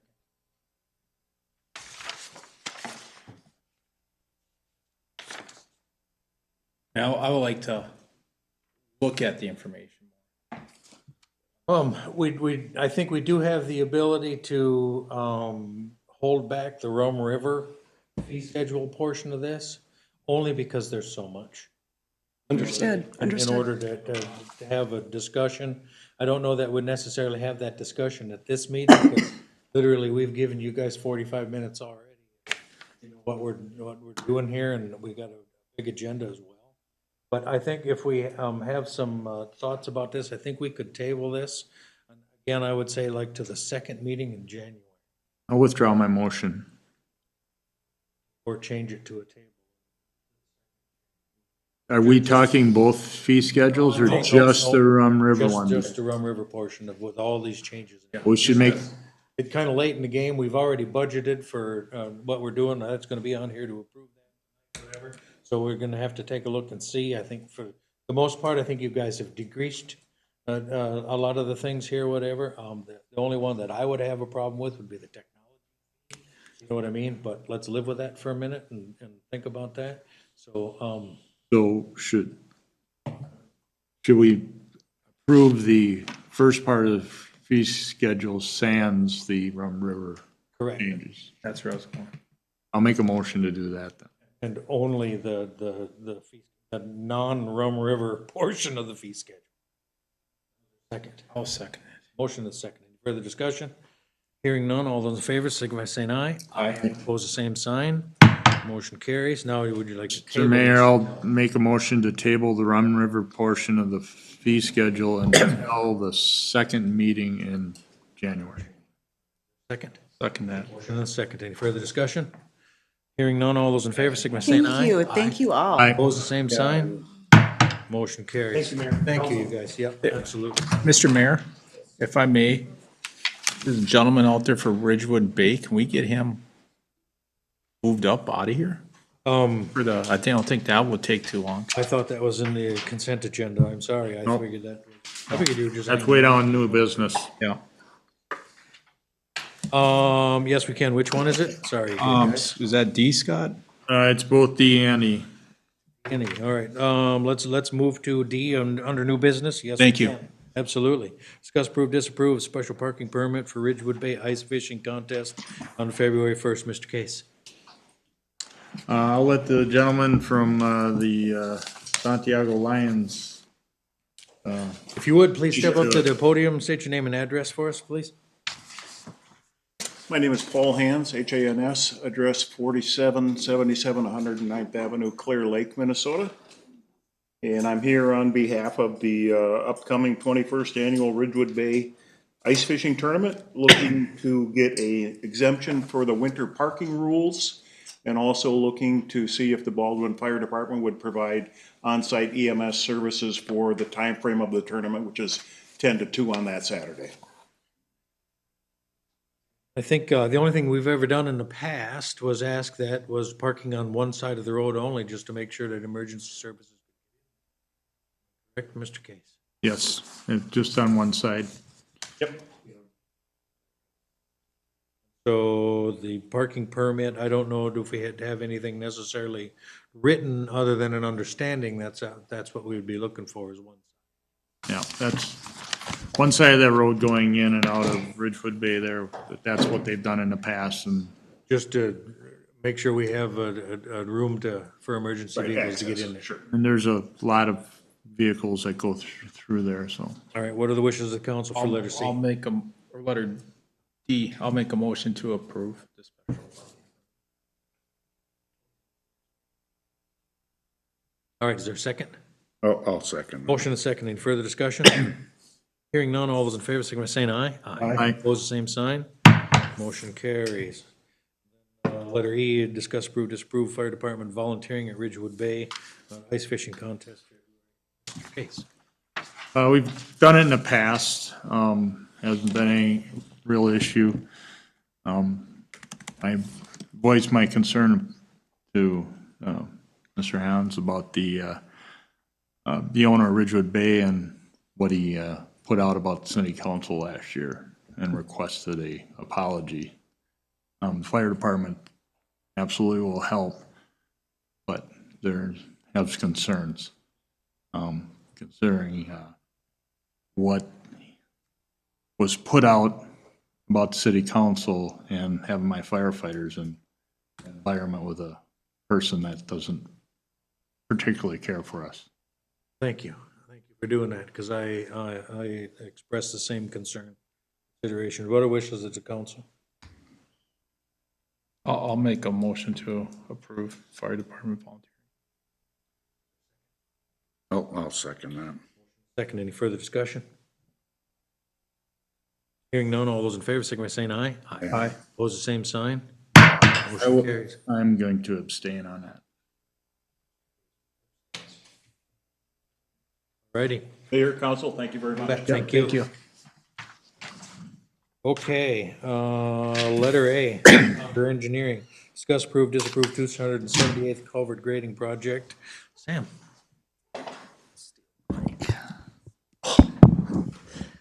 Yeah, thank you, Mr. Mayor, Council. As you all are all aware, we have been working on a construction plan set for the ditch grading for the 278th culvert. That final plan is in front of you all tonight for final approval, as well as request for quote packet that we put together as well for asking for approval to go out for quotes. And we have 3 contractors we put on that as well, but if the city would like us to send any others, we certainly can. What are the wishes of the council? I was just asking Joan if she can put it up on the, I could buy all that Rum River stuff.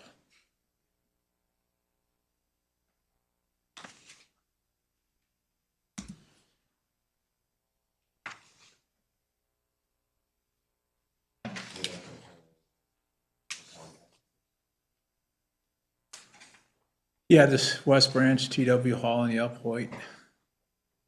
Oh, which one's the contractors on? Yeah, and this, West Branch, TW Hall. what are we looking at, Sam, for I haven't dove too much into it, but waiting for the bid? yeah.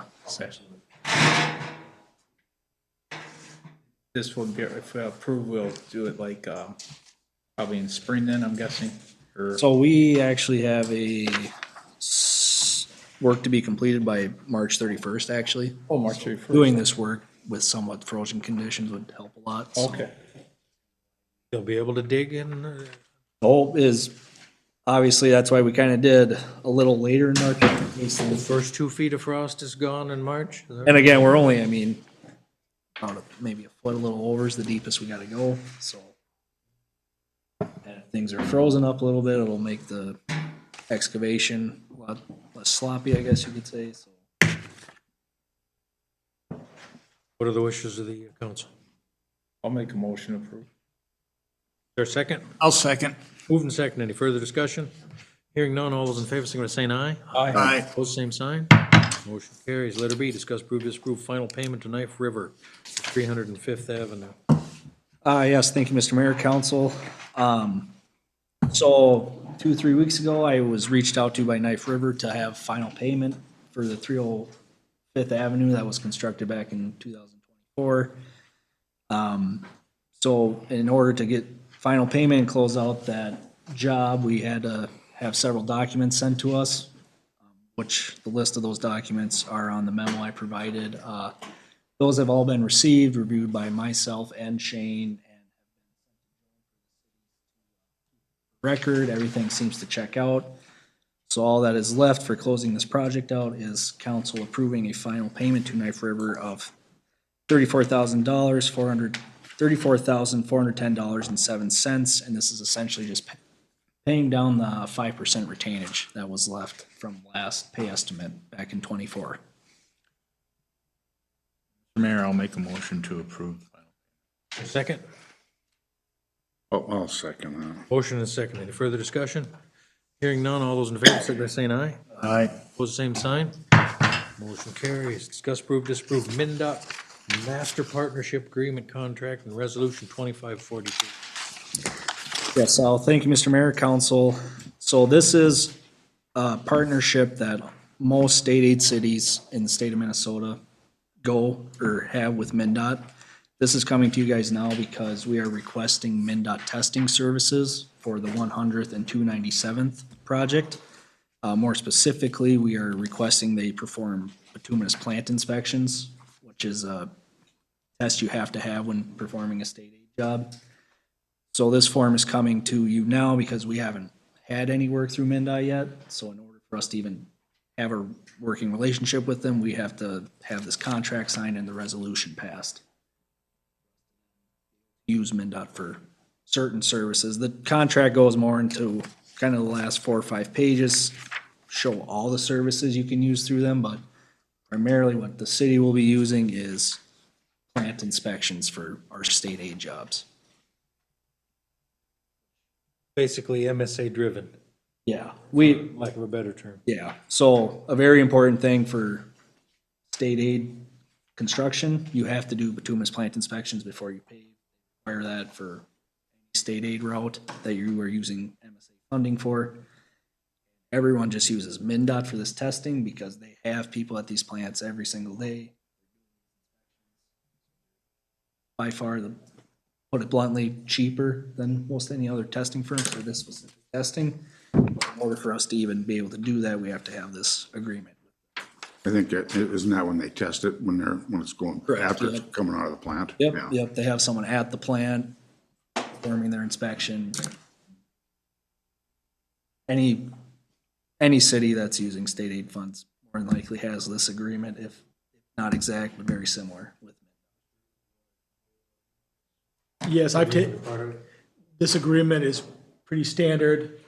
Other communities that I've represented entered into this, because I've worked with Mr. Nelson, and not with Sam, but Shane Nelson with other communities.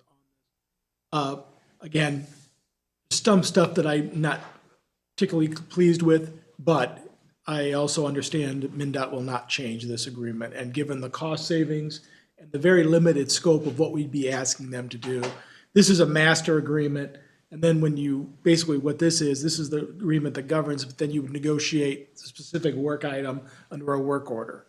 And so I guess I have no objection to it, because they're not going to change it for us for that. But I think the cost savings and the economies of scale for this, when we need their help, this would allow the engineer to get that at a significant savings than us negotiating and doing it on our own. And again, this is kind of, I don't want to say a one and done, but we just have to sign. Once we have this master agreement in place, we can use these services they have listed out. We don't have to sign this every time. So will this go on year after year, or will this be a? It probably until the city would want to terminate for some reason, but yeah, so. I just wonder if there's an annual. Yeah, not that there could be, but I don't believe so. There hasn't been in other communities. Mr. Mayor, do we need to do two separate the master agreement and? I think the master agreement would be the resolution. The resolution is adopting the master agreement. Okay, just checking. I'll make a motion to approve resolution 25. Is there a second? I'll second that. Motion and a second. Any further discussion? Hearing none, all those in favor, signify by saying aye. Aye. Opposed, same sign. Motion carries. And sign. All righty, we'll keep moving forward here to discuss Public Works report. Mr. Walker. Public Works, Frontier Trails has had 3.5 hours invested in it. Parks, or Young Park is basically just been plowed. Roads, there's been 55.9 tons of patch put down and 27 bags of cold patch bags put down. Stormwater project on Sandy and Lake Diane turned out really well. But cemetery, I don't have anything for that. All's quiet. Trucks equipment, truck number 30. We've got Ralph Beanick is gonna come with a computer and find out if it's the turbo or if it's the EGR. It has no power. It runs, but there's just no power to it. And the new Freightliner is gonna be in service soon. The new Holland loader were replaced, or the plow shoes need to be replaced at $601.86. They just wore right out. And then the case loader, the parking brake, and the air conditioning not working. An estimate was, I talked to you about that. That was, we thought it'd be 2,000, but it's 2,015.88 to repair those. And the 550, some welding repairs that got sent to Swan Tech. And the pivot pin on the Chevy is complete, and that was $28.12 for that. Commercial vehicle inspections, notice to proceed, schedule this week. And 2012, well, that was the diagnostic deal that, yeah, I already told you about that. 2012 International. And I guess that's about it. And Mr. Mayor, I'd like to say for the plowing events we've had, I think we've only had, is it 2 mailboxes this year? And then I think we've just had a few complaints, but it's the normal complaints. So, and then this sort of, we were down drivers, so that's why that new truck wasn't out in service. People were on vacation, one was sick, so. How many mailboxes did you hit last year? I think one event it was 19. Yeah, I think. Okay, just checking. I wanted to see the over under on that. I'm gonna bet on it. Yeah, so it's been pretty minimal for the amount of snow plow events we've had, so. Yeah, we did much better. Bunch of snow. And then the Ford, the 550, whatever, that's at Swantek, that, we're gonna do that right away in the morning, so. Some slushing you wanna do. Let you know when it's done. Okay, excellent. Yeah, I suppose we should. So we have an estimate for the air conditioner, $2,015.88. Let's do this as the equipment, the expenditures that are on here. 601 for the replacement plow shoes, 2015.88 for the, those are the only expenditures, correct? Oh, and, oh, well. Pivot pin? I'll make a motion to approve all those.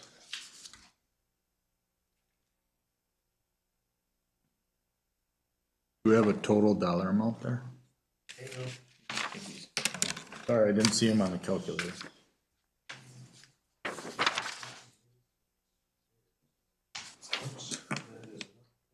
I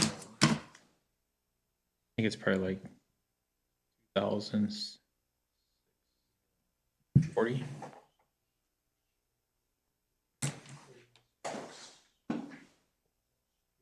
$640. 2645.86. I'll take that friendly. Second? I'll second that. Motion is second. Any further discussion? Hearing none, all those in favor, signify by saying aye. Aye. Opposed, the same sign. Motion carried. All righty. Letter B, discuss expenditure policy for public works. Tom Rush. Yeah, Mr. Mayor, can we table this to the next meeting, please? That's your motion. Yes. To the January 1, or you want to? put that- January 7th. Oh, yeah, the first meeting or the second? First meeting, I think it's the 7th. Motion to table to the first meeting in January. Is there a second? I'll second that. Motion second. Any further discussion? Hearing none, all those in favor, signify by saying aye. Aye. Opposed, the same sign. Motion carries. We discuss, approve, disapprove additional time for driveway compliance, PID 01-00604-0245. Mr. Rush. Yeah, this one, Bob sent a letter to, because of failed driveway inspections. Homeowner is requesting an extension until spring, because he's adding cement to this. So this, I think, what was it, end of May good, June? Yeah. Would you say? Yeah. So the end of May? Oh, first? June 1st, yep. Motion to approve additional time to June 1st? Yes. Second? I'll second. Motion second. Any further discussion? Hearing none, all those in favor, signify by saying aye. Aye. Opposed, same sign. Motion carries. I assume it's gonna be something similar for, Yes. 01-00604-0145. Yep, this is one that I think Josh, John Dahl, you guys have seen the email. It's in this extension. It's fairly new. They're going to do it in the spring in the Battlebrook development. So June 1st, I would give that same courtesy. Second. I'll second that. Motion is second. Any further discussion? Hearing none, all those in favor, signify by saying aye. Aye. Opposed, same sign. Motion carries. Thank you. Letter E, discuss, approve, disapprove Public Works City Council member and City Council member attendance at Minnesota Equipment Government Commercial Snow on January 8th. I'll make a motion to approve. You guys knock yourself out. I have one question. Yeah. I read, what I read was from 10 to noon. So why is it from 8? It's a drive time? In Rogers, isn't it? I believe it's in Rogers. Take 2 hours to drive to Rogers? It says 8 to Take the 1 on long way the sheet. around. Yeah, I'm looking at the sheet. It does say 8 to 1 on it. Okay, the one I looked at was 10 to noon, the one came over, so I just Donuts and wanted. Discovery. Oh, okay. All right, that was my question. Yeah, lunch is. It's in- Gotta get the lunch is served from 12 donuts, to 1. Oh, boy. Time to eat the donuts. All right, so there's a motion and a second. How many people need to go? Are we taking all of maintenance going? Plus a city council person? Well, there's a presentation by the state patrol there on, Commercial vehicles and stuff. I would just say get that it updated on the latest. the two staff, the two public works guys, and whoever council members want to go. I'm just checking. Yep. Education load security. I won't be one, so. Driving restrictions. Motion and a second, right? Do we have a second? I'll second it. Discussion? Hearing none, all those in favor, signify by saying aye. Aye. Opposed, the same sign. Motion carries. Tabled items, discuss, approve, disapprove, pause, text to MyGov alerts. Can we table this till, Second meeting in January? let's make it February, due to budgetary constraints, I don't wanna incur this cost at this time. Second meeting in February? I'll second that. Motion and second to table to the second meeting in February. Any further discussion? Hearing none, all those in favor, signify by saying aye. Aye. Opposed, the same sign. Motion carries. All right, letter B, discuss city council goals. Gentlemen, it is at 10:09. We have a few things. Do we want to table this for one more shot? And hit it in the January meeting, the first meeting in January, or do you really want to go over this? I'll second that. Okay, first meeting, Ted's a motion to table to the first meeting in January. Second, and a second. Any further discussion? Hearing none, all those in favor, signify by saying aye. Aye. Opposed, the same sign. Motion carries. All right, discuss agenda additions. That's me. And of course, on one where I had to add one, there was L, the septic system notice, but that's because it came from our attorneys. I would suggest, gentlemen, we have the ability to add things at these meetings because they are posted literally a year in advance. As we move forward, we do. But when we think about agenda additions and things like that, it's one thing to bring something to the agenda where there's a snowplow that's busted or something and we want to replace it and fix it or something like that. But I would suggest that we think kind of long and hard about adding things like 2 members can't speak outside of a meeting, and or things like trying to cancel $1 million contract with a fire truck. Only for the purposes that transparency reasons. When those things in this particular case were added at the last meeting, that was after the meeting was called to order. I don't think things of that magnitude should be added to the agenda after the meeting has been called to order. I think that those things need to be added. If you want to talk about them, we had discussion, we did add them, we did not do it. But I would suggest that with things like that, rather than doing that, we would add that if we felt that stringent or strong for it to the next meeting. Right? So we can allow that to be on an agenda for people to see it, to come and listen to it, or hear it, or at least be aware that it's on. So things like this here, for transparency purposes, that's all I'm asking, are agenda additions. Oh, there was several at the last one. There was not many at this one, and I'm guilty here now, but Bob made me do it, on this particular agenda. You know what I mean? Because we come to meetings sometimes, whatever, and we have a relatively short agenda. Everybody in the world is ready for this to be a relatively short agenda, and then boom, boom, boom, boom, boom, these big things get added on. So if you want to talk, in my opinion anyway, the dark of night when nobody's aware and blah, blah, blah, whatever, all of a sudden these big ticket issues come on. I just don't think that should happen. I think that should be as transparent as the rest of it. That's all I wanted to say. We'll play it. We have the ability to add anything to these meetings. We do, because they are posted literally a year in advance, so everybody knows when it is. That if anybody has any other discussion. Sure, I disagree with you, and in the past, I have tried to add things prior to the meeting, and you had the clerk take them off, and then I protested, and then they were put back on. So it's a game. If you don't like what I put on there, I don't care. Well, all right. I'll bring it up at the meeting, I'll bring it up during the meeting, I'll bring it up at the end of the meeting if I see fit. Then what we And will this is do. transparent, there's that camera right down there, and a lot of people Yep. are watching. Yep, they sure are. And so, anyway, if that's the case, there is a way to put something on the agenda, whether I agree with it. So the chair has always been the one who was supposed to set the agenda as we were a township. The mayor is the one who's supposed to be in charge of setting the agenda as the city.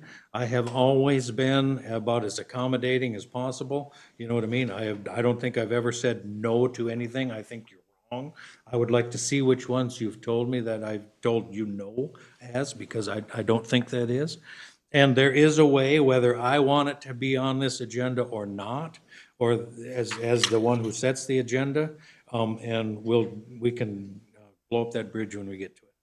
That's all I wanted to say. Anyway, big ticket items ought to be on the agenda the minute it's posted, not after the meeting is called to order. That's just transparency, and that's my, okay. Moving on, letter B, discuss, approve, disapprove the planning company rate change. That's me. You wanted a $5 an hour increase. Mayor, Killing me, Smalls. we're proposing to increase the rate for private development contract review of $5, 3.6%. There's no budget impact to the city for this based on your pass-through fee schedule. What do we wish? Motion approve. Second? I'll second. Motion to second. Any further discussion? Hearing none, all those in favor, signify by saying aye. Aye. Opposed, same sign.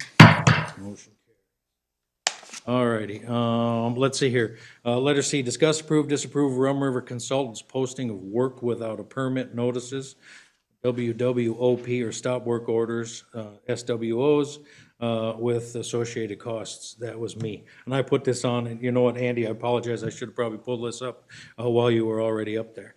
The email that ultimately was sent to us, I think by Carissa, said that we really don't have a problem in Baldwin here, whatever, but you're looking to make sure that, I think the crux of this is, you're making sure that if you do a stop work order, that you are assured to bill the hourly rate, because you're now incurring more costs to that job than what the permit would cover.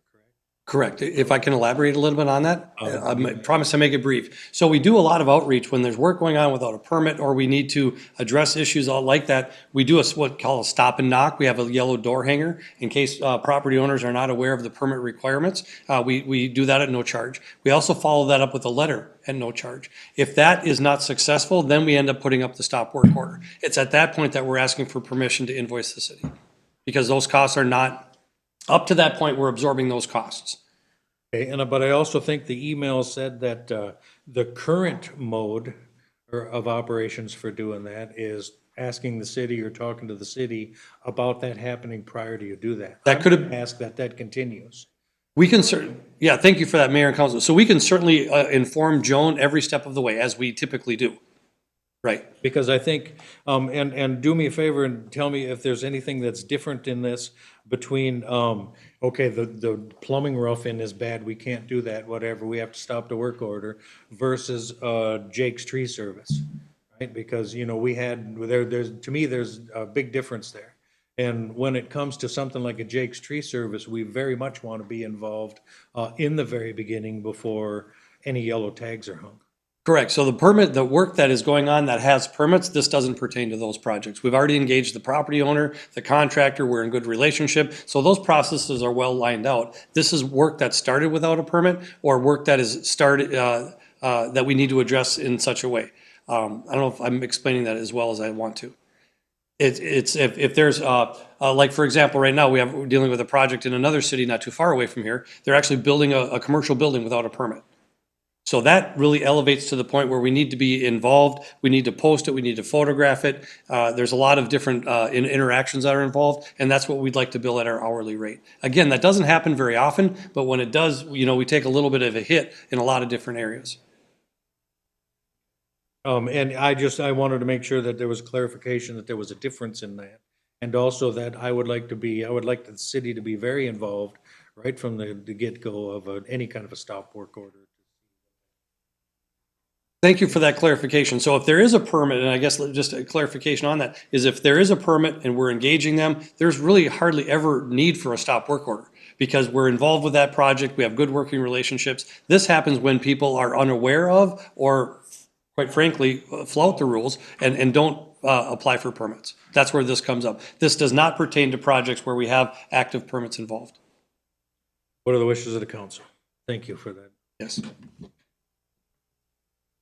I'll make a motion. I don't, what are you asking the council to approve? Because right now, under state law, you have, as the state building official, representative of the city, you have the legal ability to issue stop work orders when you see fit under state law, as long as you comply with state law.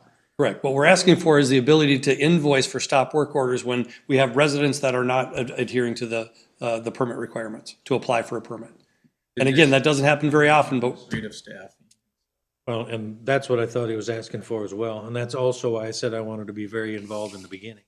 Because I would hope, I mean, again, if it's plumbing review or something like that, I don't know that the council really needs to be that terribly deeply involved with it. You know what I mean? If it's something else, if there's a project going on that was started without a permit that we need to know about, I want to know about it. And the other parts, even if it is a stop work order because of a plumbing thing, I don't want to hear on the street, hey, they shut my project down. I would like to say, yeah, I heard they did, and this is why. You know what I mean? To be able to do that. As long as that's okay. Does that make sense, Bob? It does. I just needed to clarify what the motion was. What are you? correct. And thank you for that.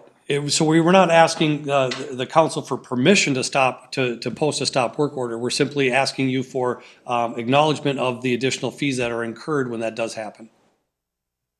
That help? Yes, that's what I thought. Thank you. Motion to approve. Make a motion. Good official, is there a second? Motion and second. Any further discussion? Hearing none, all those in favor, signify by saying aye. Aye. Opposed, the same sign. Motion carried. And we did. Letter F, discuss, approve, disapprove resolution 2537, adopting the 2026 final levy. That is me. We had our truth and taxation meeting. There was nobody that was opposed or for it. Nobody got up and spoke, if you will. You want me to read the resolution? The total levy would be $1,905,044. About an 8% increase. I don't have that number.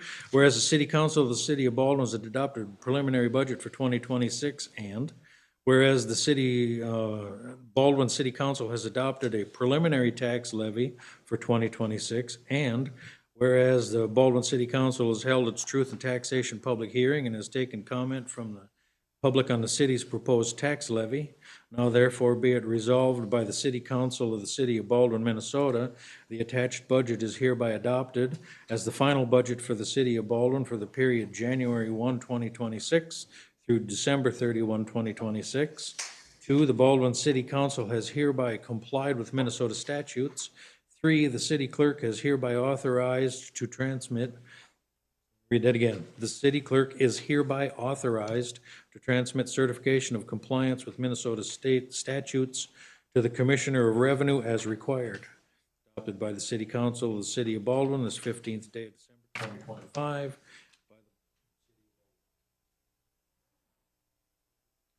Motion to approve resolution 2537, adopting the 26. I'll make a Final motion to approve. Second. I'd like to go through the line items here and discuss them one by one, since there's been some changes since we set this number the last time. I'll second it. Any further discussion? You want to look at the line items? Go ahead. Well, you just made a I just- motion to, seconded a motion He- to approve that. To approve this, and I seconded it. So, Yeah, and I asked if we can go through each line item. yeah, motion and a second. Any further discussion? It can fail. It can fail. What are the wishes of the Well, you council? didn't give me a chance to even No, I'm- present anything. You I'm- went right out of the gun and you want your 1.9 million. Well, as Five you- and 5,044. You didn't give me a chance to propose some ideas here. Well, You if got you, your motion. well, Mr. Holm, if you had come to every budget meeting, maybe you would have had a chance to speak on every item here. I was at most. No, of you the weren't meetings. at most of them, but you weren't at every one when the other four of us And worked you were on gone these. at times in the fall. I was You were not for the gone. Budget meetings. I was not gone. I was here for every one of them.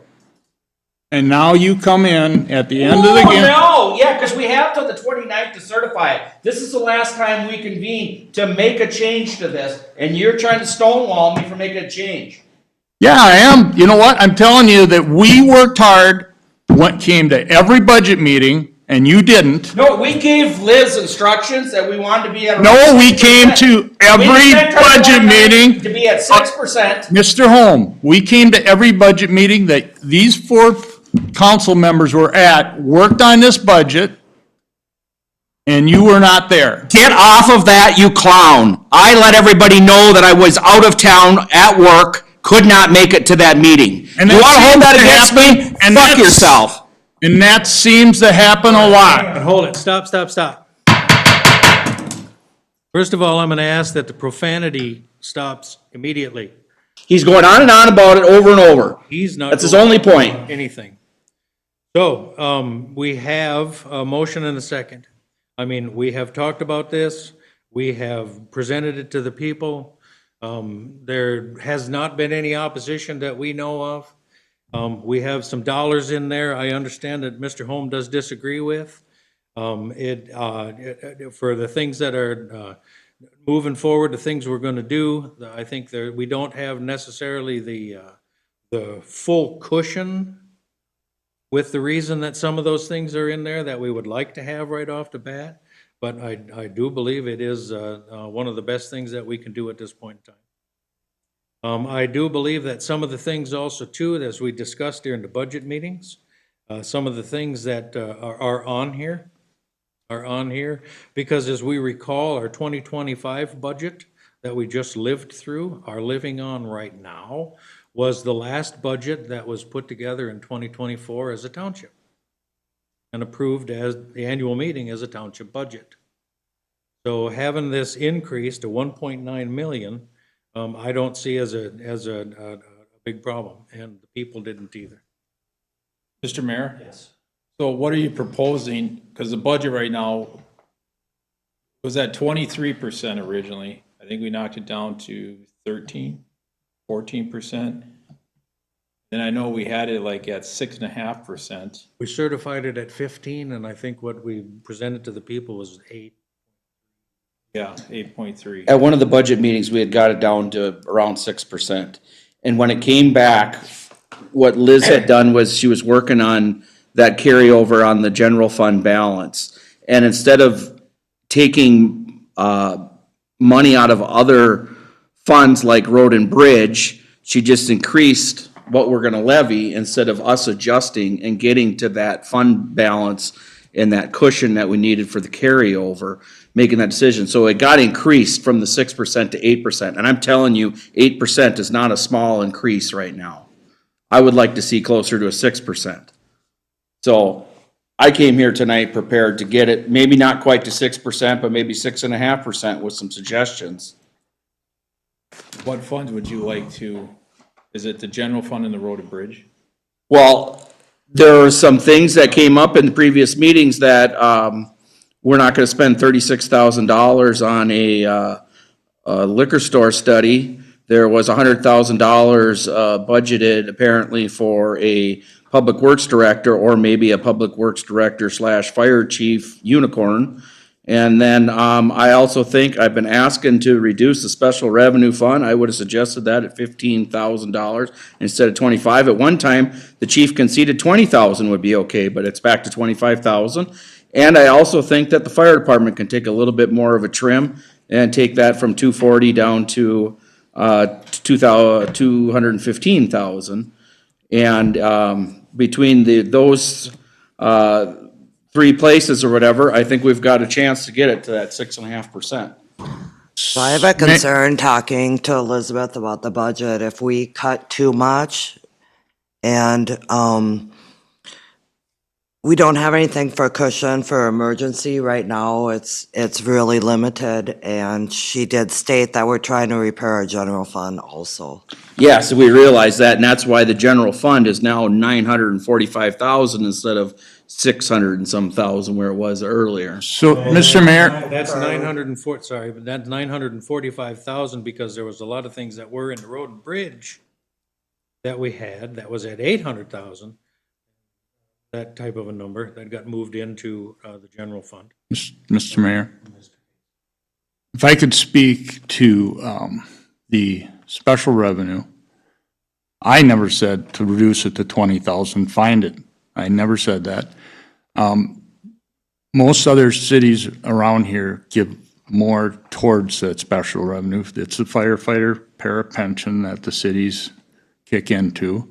It's a slap in the face to the firefighters to take it away. The other thing is the fire department has brought in $60,000 in revenue in 2025 to the city to offset costs. We have grants and people that have donated money going into next year for another $40,000. It's $100,000 in the last year, the fire department personnel have gotten to the city, and yet you want to decrease what the amount for the operational budget. I don't know if I am going to be able to find enough money to pay the firefighters, Mr. Holm. Based on the number of calls that we're getting, and you know I've said the calls, but apparently you want to ignore what we're doing over there because I'm sorry, that's just. I would leave the special revenue as is, 25,000. I'm not in favor of the liquor study of 36,000. I think that money, I said could go for other what's this? Trying to think, Phil's replacement there. But I think also that money, we were talking at a road workshop, sinkhole repairs is, there. I think we can take, if you want to cut it down, like to 7%. I mean, it's only $28 right now a household, I believe. $28 on a $400,000 residence. Yeah. For the year, $28. When we were doing all the budget talks and we're looking at the fire department budget, one thing that I never was getting from you, Mr. Case, as the chief, was explaining in your expenses, how many of your expenses on the prior years were covered by grants and donations and stuff, and to show, because you gave me a big number of, oh, this is what we spent, whatever. When you got the pay raises, you said it was within your budget. Now you're telling me without this money, you can't do it. And I'm not seeing the call volume as high as you're talking about. Show me the call volume numbers between the 2 years, because I'm getting my hearing from mixed messages on what that call volume is. So you were the liaison to the infrastructure committee, correct? One of. But you are the main liaison. At the beginning of that process, I gave you a breakdown of all the call volume from the fire department. Apparently, you didn't read it. And we are at, I will tell you right now, we're over 375 calls for the year. What'd you have last year? The data is there. Do I recall it right now? 2024. Do I recall that number right now? No, because you hadn't asked for that, but that data was given to you at the beginning. Oh my gosh, how many months ago? Was it the beginning or February of this year? Mr. Holm, that's your responsibility, not my responsibility. Oh, is it? I'm asking for it now. Let me finish. I can't get it. It's not my responsibility. You play a shell game with the fucking money over It's there. not my responsibility the night of the meeting to come up with a number out of the air that you were provided the information for. I think the call. If you want a grandstand, Last year. the call volume, I think it was 400 last year. it wasn't 400 last year. That's what it is on the trend to be this year. It was approximately 360, but that data has been given every year at the annual meeting to the city council or town board at the time. The data is all there. Joan has all the data. Is it my responsibility to go get that data to provide to you every time? No, it's your responsibility as a city council member to go get that data. That's what you're here for. Oh, yeah, I'm not on the payroll 24,000 to sit and hang out here all day long and go back and get I am not information. gonna let this go on. You have a problem with that, that's a different subject, that's a different meeting, that's a different everything. You're gonna start going after our fire chief?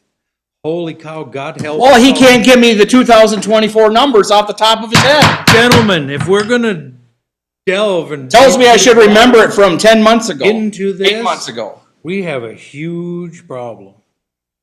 The question at this point, there's a motion and a second to approve this budget. I guess what happens, we don't have a meeting by the 29th, whatever, to approve this budget. So if we don't approve this budget tonight, Bob, tell me, I mean, we're gonna have to have a special meeting or something, where we either can come to grips with whatever that is at that point in time. You know what I mean? Or we pass this budget tonight. Gentlemen, that's what we're up against. I came here to pass the budget tonight. I just I did wanted to too. give it a haircut for the I came here to taxpayer. pass this budget because the people have seen it, we've presented it all. We need to have a number, we need to increase the general fund and bolster it, we need to have more dollars, whatever, quote, in reserve. This does all that, we have talked about this and talked about this and talked about this. The special revenue fund of 25,000. You know what, I mean, I've said this at every annual meeting that we ever had. I am 100% behind the special revenue fund because all of these people are willing to get up at 3 o'clock in the morning and come and save my butt if need be. They're willing to do all of that. This is a way that I can say, and this is a way that the township, as long as I have ever been a part of the government of it, has agreed to say, thank you. We already do when we agreed on that retirement amount. And this And we is put what the we've extra money in to fund it. And then when it gets This is what we've overfunded, done. they move the goalpost by saying, well, we need more money because Princeton gets this and Zimmerman gets that, and people are gonna leave and pets' heads are gonna fall off. That's all I hear every time. Now, it's been 15 in the past, it's been 20 in the past, now all suddenly needs to be 25. And I don't disagree with it, 25. I think we leave the 25. I think if you want, you can take, well, it's up to you guys. It's 36,000. If you don't want to do the liquor study. And then maybe move that to the, road and bridge. I think me personally, I'm not disagreeing with you on there, but I think we have this. But I like to see more money because the general fund is covering the $100,000 maintenance, like you said, the $36,000. I like to see more money allocated towards the road and bridge. You know, like shifted around, but the general fund. Right now, we have their motion on the table. Oh, sorry. Unless they'll take a friendly. So, well, talk to us in a civilized manner. Mr. Rush over there has a proposal. I don't have that proposal. It's up to him to make that. Mr. Rush, you want to make a friendly to move a amount from general fund to road and bridge, but keep the total the same, I'm fine with that. I don't think, I see your point, but $28 is, you know, I like to see more money in the road and bridge. But do what you need to do. You don't have to prove anything by. Well, I'm just trying to. I would personally suggest we leave it where it's at. We have the ability to make adjustments.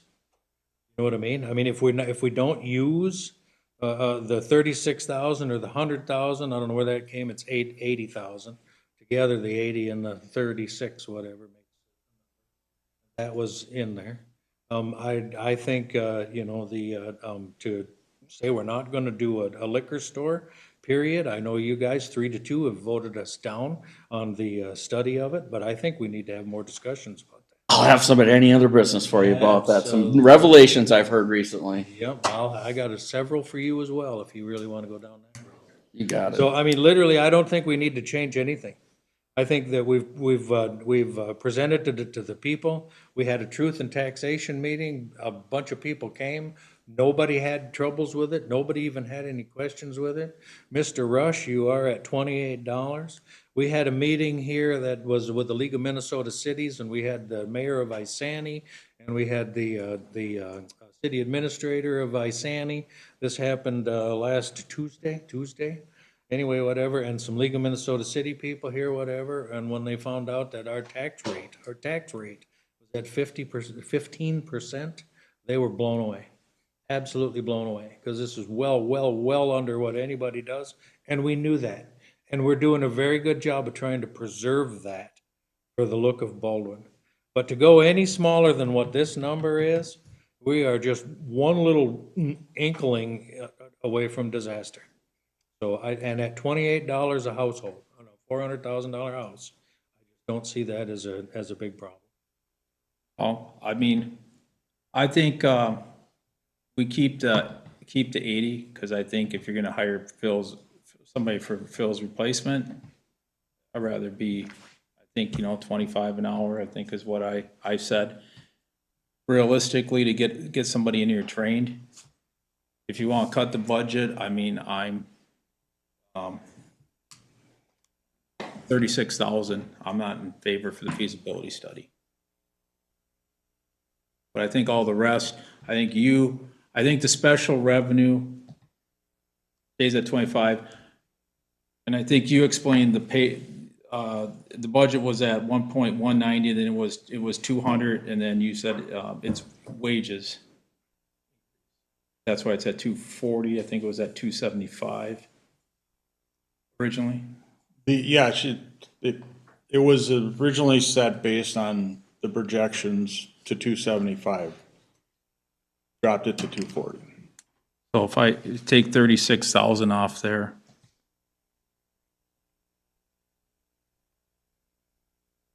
Off of the fire fund? No. Oh, the general fund. So you're asking to reduce the whole fund by 36,000. Yeah, that would be, I think we need to keep the 80,000. That was hired for a fire, or not, well, position / public works / fire, whatever. Because I think we do need to get Phil's replacement in here. I think need to get a replacement. he's got a year and a half left. We're talking $1,869,044. Yes. But I'm only one person, so I'll shut up and let you speak, everybody else speak. Well, I guess, would you take that as a friendly? No. All right, now we have a motion and a second for this budget as it is. I think we need to bring this to a head. All those are in favor of this, $28 a house, gentlemen. All those in favor signify by saying aye. Aye. Opposed? Aye. Aye. I said aye. Opposed? Yes. Okay, 3-2. Motion fails. Gentlemen?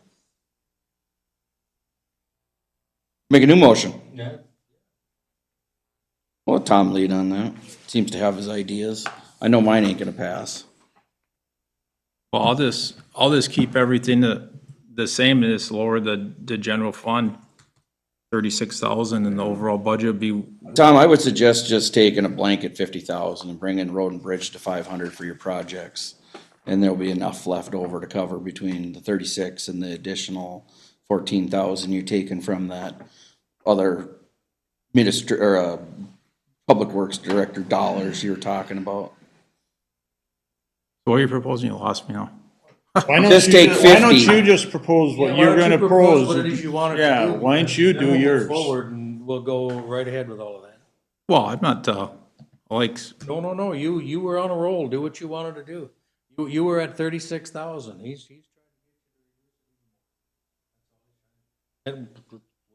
trying to do all night. No, I was telling him to transfer from general fund to road and bridge 50,000 even to make it 500,000 in that fund instead of 36,000 like you were just suggesting. Well, there's a lot of things that are supposed to be in that general fund that make up the 900.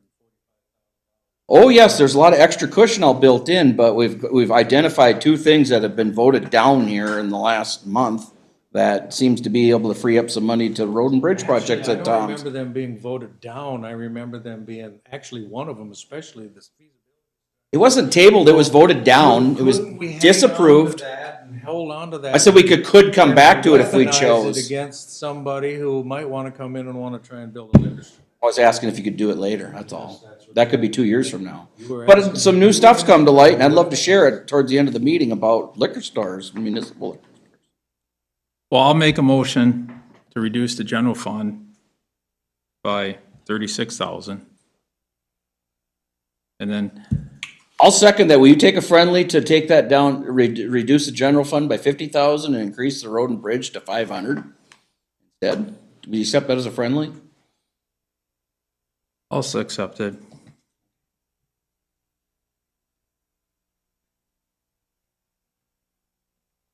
We have a motion and a second. Is there any further discussion?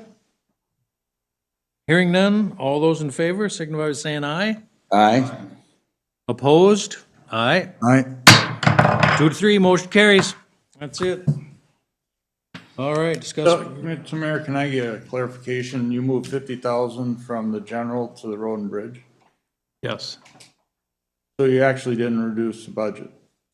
I didn't have the votes to reduce it. No, but the budget didn't get reduced. It didn't. You just moved 50,000, so the budget's still at 1.905. Yes. All right, I just wanted to clarify that. That just blows me away what we just did here, gentlemen. Okay, discuss approve, resolution 2538 authorizing the city absentee ballot board. Do this every year. So moved. Second? I'll second that. Moving to second, any further discussion? Hearing none, all those in favor, signify by saying aye. Aye. Opposed, the same sign. Motion carries. Letter H, discuss, approve, disapprove resolution 2539 designating polling places within the city of Baldwin. So moved. Second? I'll second. Moving second, any further discussion? Hearing none, all those in favor, signify by saying aye. Aye. Opposed, the same sign. Motion carries. Letter I, discuss, approve, disapprove resolution 2540, establishing procedures related to compliance with the reimbursement bond regulations under the Internal Revenue Code. We do this every year as well, gentlemen. So moved.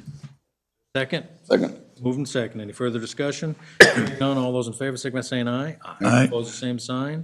Motion carries. Discuss, approve, disapprove resolution 2541, accepting donation for the purchase of a Lucas 3. This is, we're accepting the donation from the fire relief of the machine itself. Of the machine itself.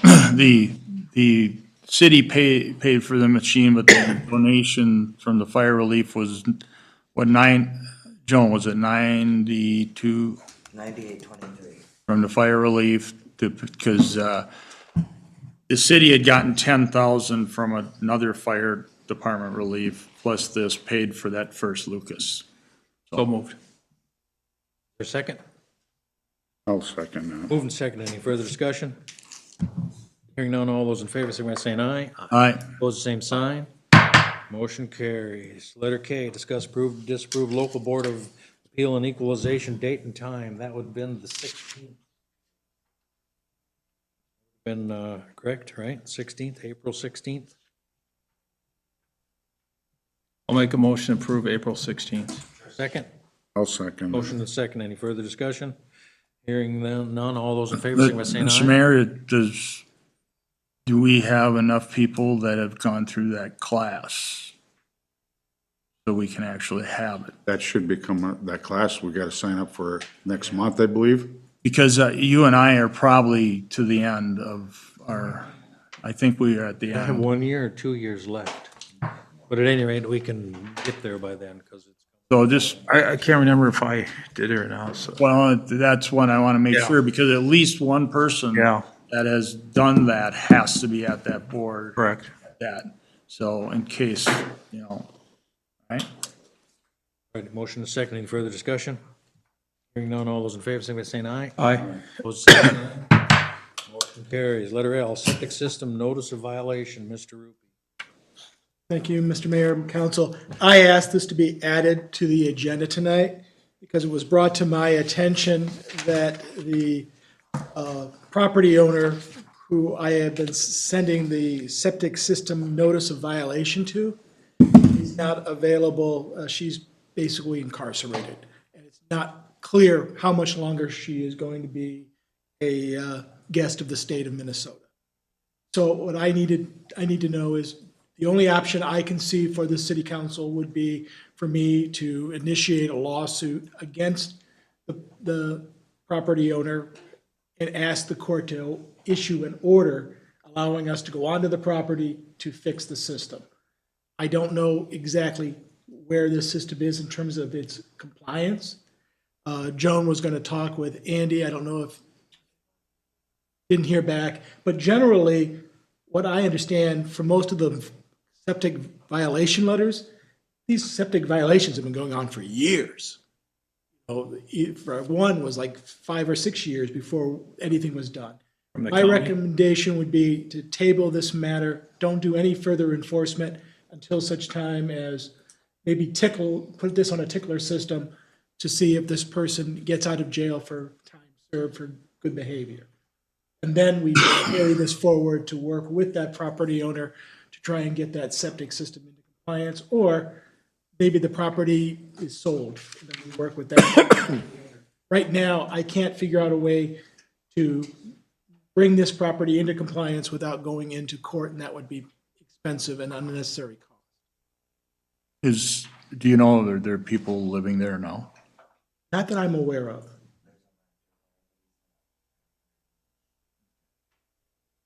You want us to table this?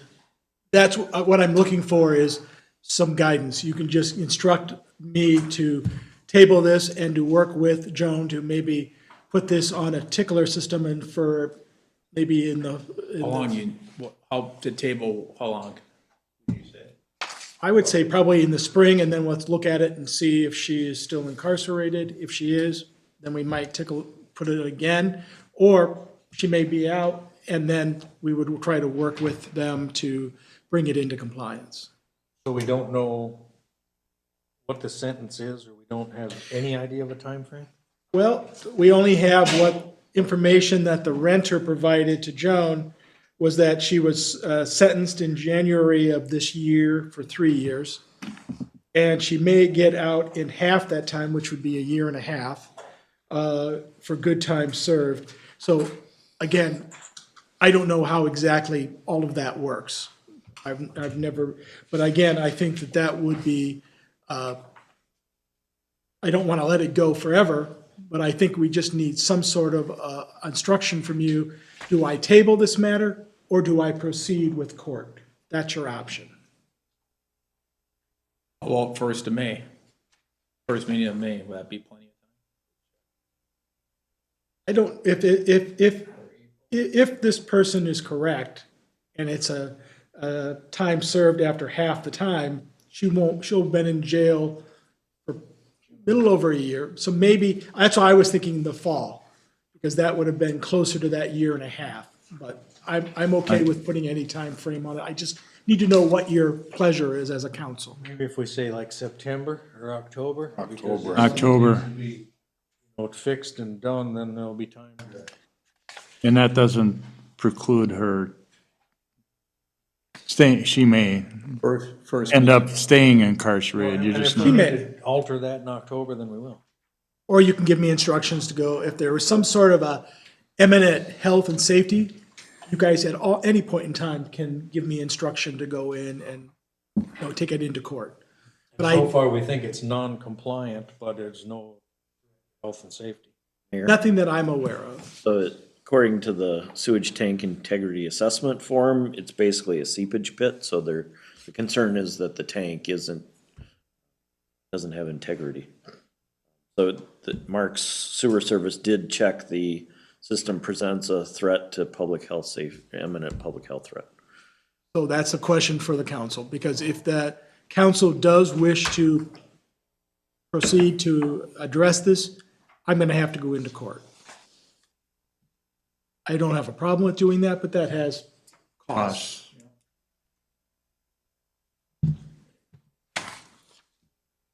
You have a ballpark figure cost, or no clue? I imagine this would probably be a motion we have to draw up a complaint, we'd have to serve, we'd have to figure out how to serve her in prison. I imagine you serve your prisons, you serve, there's some sort of state agency that handles that. She county lockup or state lockup or federal It's lockup? over a year, I'm assuming it's state lockup. Well, it can be a county lockup depending on the circumstance. Yeah, And it may be Sherburne because they handle a lot of right. it. I just don't know. I don't have that. This is something I found out about today. I don't know. I did find out that I was but I did look her up and she did have where she was arrested. And there was shots fired at a vehicle. Nobody was injured, but it does show that there was some altercation there. Evidently, it leads credence to the fact that she was sentenced, that she may be incarcerated somewhere. I just don't have any more information. Fine. How did this come to us? Was this a compliance check review or whatever that? Rum River? Yep, so it came from Rum River. They did their 3 letters, and then they requested that it gets sent to the city attorney. And I sent a letter. I sent a letter, and it turns out that she is now the owner of the property. So before we've sent letters, but she evidently has purchased the property, and now we have an issue here with trying to just get her to be able to address this. There's issues because we were sending letters to the prior Prior property owner. because we didn't have. And and we didn't know that the property had been sold when we checked the records. It depends on how you search the county records. And in some situations, even though you search the PID number, they don't come up with the correct deed. But we eventually did track it down, and we know she is the actual owner, and we were able to find the transferring deed. So we sent a letter to her, and now that letter evidently captured the attention of this person who is opening her mail for her while she's in prison. And then this person was nice enough to contact us, and this information became available to us today. So that's what caused me to have to put this on the agenda today, just to get instruction. Mayor, due to that's a public health safety that's out there, I think we need to get this in court, unfortunately. Motion? Yeah. Second? I'll second that. Discussion? I think we would try and want to work with her as much as possible. Yeah. Any further discussion? Hearing none, all those in favor, signify by saying aye. Aye. Opposed, the same sign. Motion carried. All righty. Announcements. Infrastructure Committee is canceled. The meeting is canceled. City Hall closed Wednesday, December 24th and December 25th, 2025 for Christmas Eve, Christmas Day. City Hall is closed Thursday, January 1st, 26, in observance of New Year's Day. D, next city council meeting Wednesday is January 7th, 2026 at 7 p.m. Wednesday, remember, gentlemen, that starts in January. Our meetings are on Wednesday nights, not Mondays anymore. At 7 p.m. Is there any other business? I have one. Oh, he had actually on there as any other business.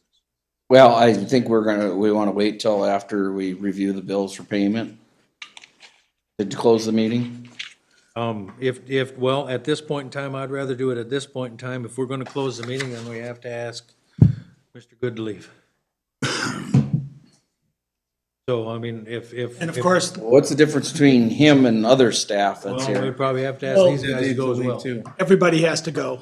Only the city council and Joan. You guys need No to one's ask. allowed to stay. They don't need to stay anyway. Well, on some any other business, I haven't had a chance to verify this, but it came to my understanding that the city of Elk River and the city council in a workshop, they had been pumping a lot of money and a lot of development into doing a new liquor store with half being THC and half being alcohol, and that they started to ask the moral question, should we be in the THC business? And then they decided at that meeting that they did not want to go forward with that. they had hired a coordinator and had a lot of money spent in setting this up.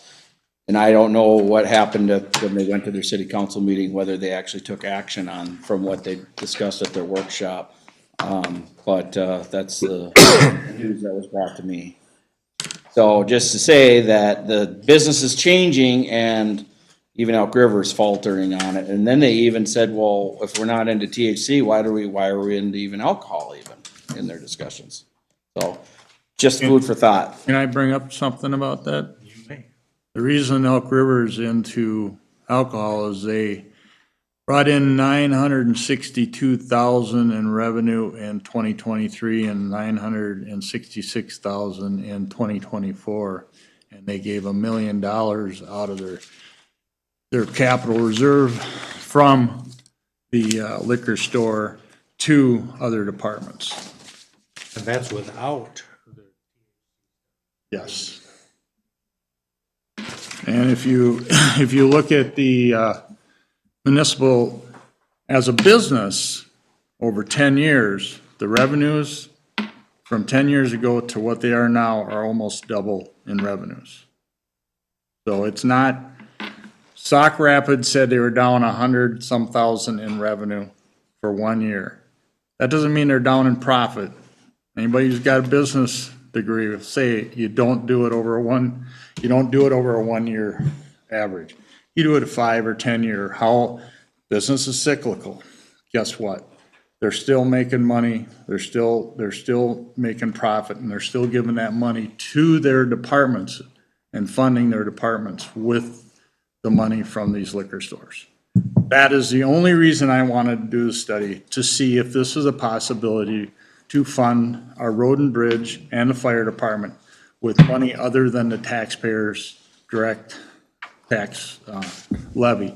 Because then we catch all that traffic going north to the cabins to help pay for some of our projects that we got going on here. Just saying, that's the reason I want to do this. And myself is included. I mean, if we can bring $400,000 or $500,000, whatever, into the coffers of Baldwin without having to raise the levy, that lowers the burden on every taxpayer and every property in the city. And if this, literally what we're talking about here is a self-sustaining entity, right? It'd be an enterprise fund in the bookkeeping that we do, whatever, and yet we'd have to have a manager, and no, we didn't have to have a city administrator because we had a liquor store, municipal liquor store, but we'd have to have a team of employees. And we'd have more employees and insurance and the whole smash. Building. And a building, but here's the thing, Tom, the whole point for that is this is after the building is paid off, not paid off, after the debt on the building is satisfied for the year, each and every year, and after the caveat for all of the overhead, the employees, the stock, the materials, the beer, the cases, the booze, whatever, the sales, the specials. I'm not even saying THC. That's above and beyond as far as anything I was ever thinking about. But when all of those bills are paid, the net that seems to be coming in, for Princeton, we know it's 16%, $500,000. For Sauk Rapids, it was roughly $900,000 that they were pulling in. And that was even being $100,000. And I did watch that KSTP thing, and at no point in there did their finance director say, we need to pull the plug immediately. He just said, no, it's cyclical, whatever. He says it'll go back up, whatever, and they're still making money. So they're not ready to bail out of it. What? If I, You may. so I mean, my point is I understand the revenue stream, but right now, I think we got to focus on our things, and my big thing's roads. And I see the revenue, but is that, so Baldwin builds a liquor store, you got 3 liquor stores in Zim. Then you got one in Princeton. So that's gonna, if it's Baldwin residents, that's gonna deplete theirs, or whatever. So, I mean, somewhere. Well, I understand that. That's part of business. Yep, but I'm talking with the mayor of Isani the other day, whatever. They have their municipal as well, whatever, and he says, absolutely, you got to do it. That was his words, not mine. Pays for a lot. That's what the. Because I would just like to, I don't want to pay somebody $36,000 to say a yay or nay. I would like to go, because I think we know where a good location is. It's, of course, obviously off the 169 corridor. But I think we need to talk to other liquor store people to get the full picture. In my opinion, instead of paying somebody $36,000, that's just me. Well, and as far as ideal location, if you're talking County Road 9, the east side of the highway is likely not available. Oh, yeah, I would also think that 38 and 169. Well, township does own 5 acres, or 4 acres off 169. Then we'd catch the revenue going north. Every Saturday, every Friday. And that every property month. It'd be a terrible place to have to pull out of. As it is right now, I live on, you live, we all drive down the end of 38. It can be a very bad place to pull out of sometimes. Anyway, so, all right, anyway, I think we're shooting ourselves in the foot if we fail to look at it. Tom, I don't want to spend 36 grand on something either. I don't, I'll be honest with you. But I can tell you that they're gonna give us information and more information than just the budgets we can get from liquor store companies. Part of that was, where would a good spot possibly be? One part of that would have been, no, forget it, you guys don't even want to do this. Because you're reducing so much either for the other ones, or you won't get the revenue, whatever. Now we put that to bed and we don't even worry about it for a few years. Beyond that, whatever, you know what I mean? Okay, yeah, it looks, what size of the store do you think we need to have for the revenue think we can generate? You know what I mean? And that was their business, was doing these studies. That was the information. So what kind of team, what kind of overhead, and a 7-year return on investment. Hopefully that, by that time, we're pretty close to having it taken care of, and it's just rolling and making dollars for the city.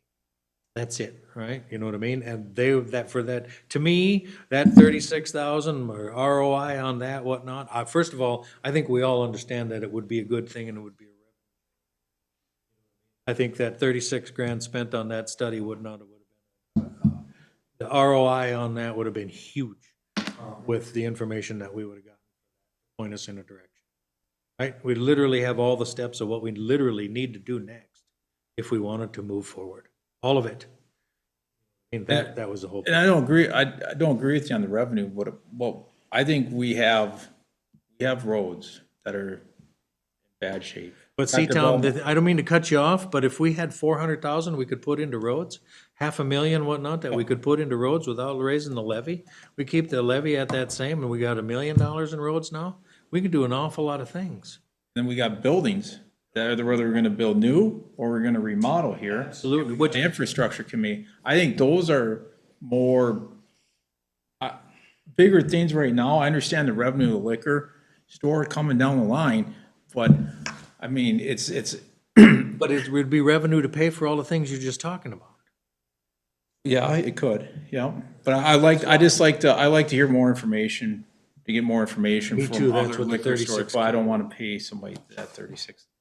But I don't know how we the reason they're in their business, they're business consultants to tell you what size building, what your hours of operation, all that stuff that just talking to those other liquor stores you may not get complete information. And do you want to make a mistake on this? I don't want, at least then you have a study that says this is what it should be, and you have documentation. If you're going off, well, I talked to these other liquor stores that they're not looking in your best interest on saying whether this is a good thing or not. They're trying to protect their own little part of the world.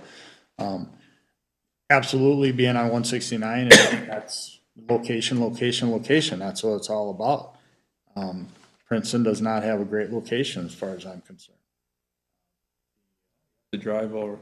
Well, exactly. And the ones in Zim, you have one that's an okay location. There's none of them that are great. The ones that are Overpass. Huh? Not no more. And who knows how that's gonna play out later on. The ones in Elk River, not bad. The locations aren't bad on the northbound and the westbound liquor. They make good money, and they were talking about expanding. That's the last I heard. We'll see what they end up doing. Sorry. No, is what it is. All right, that brings us to the, do we want to close the meeting? Yeah. I have two We'll have the items. discussion. Okay, wait a minute, Joan has 2 items. On the consent agenda, I need to change my vacation leave. I'd like to take, Christmas got changed around. I would like to take Thursday and Friday off, and then next week I work Monday, Tuesday. Make a motion to amend that. What days are you taking, the 26th? So, They're through the 2nd. Oh, okay, I see what you're saying. I have a week and a day to use, but, I would like to keep it the same that's on the consent agenda, but take this Thursday and Friday off, and then I'll work Monday and Tuesday, and then I'll be off through the 2nd. So work the 29th and the 30th December. I would be Hey, off Tuesday. them days too. I would work the 22nd and the 23rd. Oh, 22nd, 23rd, okay, sorry. Good. I'll make a motion to amend that part. Make a motion to approve that. and we'll go. Make a motion to I'll approve second it. that. Motion and second, any further discussion? Hearing none, all those in favor, signify by saying aye. Aye. Opposed, same sign. Motion carries. I have one last thing. I would like kind of some direction on us continuing using the Outlook calendar to record our daily tasks. Is this going to be on the next agenda, or how are we going to proceed with this? Because it's a total waste of time because it doesn't calculate our overall time, how much we spend doing minutes, accounts payable, accounts receivable, that type of thing.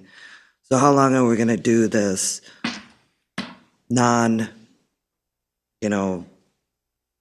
to think of the word, Well- how long are we gonna do this? We're not getting any data from it. We're just doing it because another department does it, and it's nobody's looking at it, there's no benefit of doing it, no data is being received from it, so it's a total waste of time, and we need to figure out either if we're gonna do something else or eliminate this altogether. So let's add that to the first meeting in January on that agenda, and everybody can think about it, and we'll discuss it at that point in time.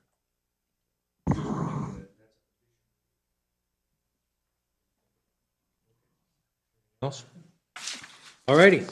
Pursuant to Mr. Rupie, I'm gonna have to have you tell me Yes. how I can do this, because this is not posted as such. I would ask that the city council pursuant to Minnesota statute 13D.05 go into closed session to discuss attorney-client privilege material for the potential litigation against McQueen Equipment LLC doing business as McQueen Emergency relating to the purchase of the fire truck, the 2024 purchase of the fire truck. I'll make a motion to close the meeting. Okay. Motion and a second. Before we do, gentlemen, Thank you. yes, thank you, Is appreciate it. all video and everything off?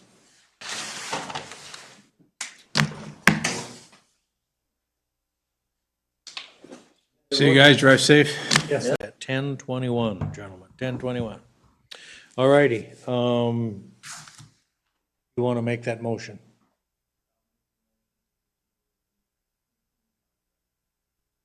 Second. I'll second that. Motion and a second. Any further discussion? Hearing none, all those in favor, signify by saying aye. Aye. Opposed, the same sign. Motion carries. All right. Record show that was 5-0, and Tom Rush voted in favor of it when he voted against back in We remember it accurately.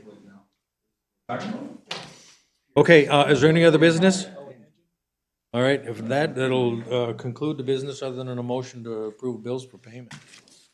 Pearson Force.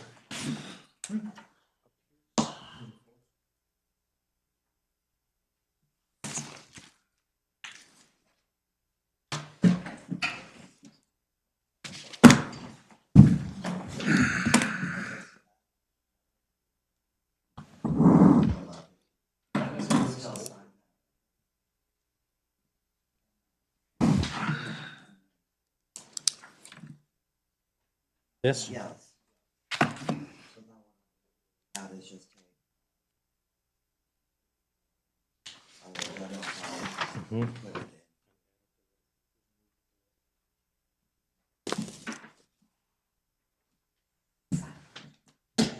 Thanks, Bob.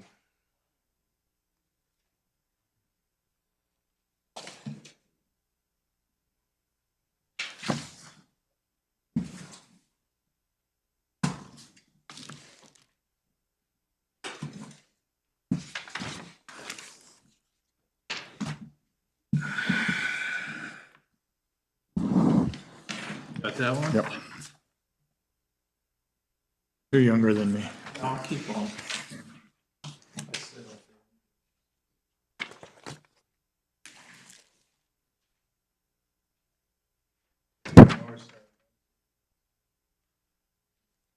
Yeah, that's amazing. And then to renege, if you will, on the bus lines as well?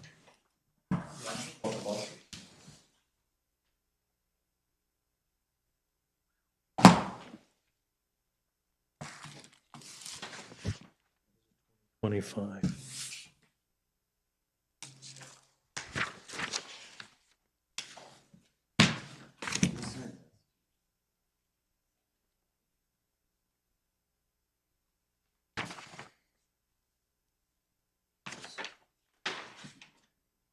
Oh, I should probably do that. Here, I got them out. You You can got 'em? sign it. Okay.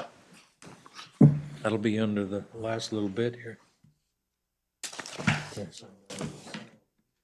You know, if we did this right, we should put the mayor at the end and then just. Yeah.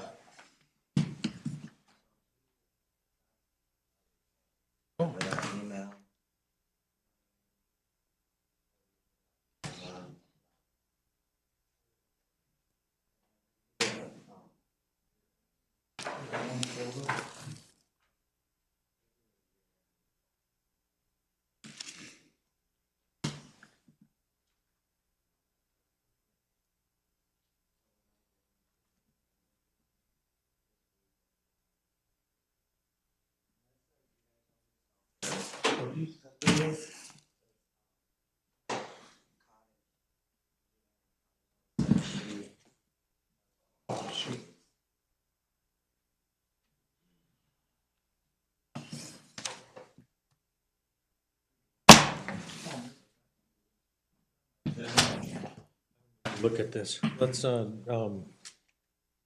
that at the January 1.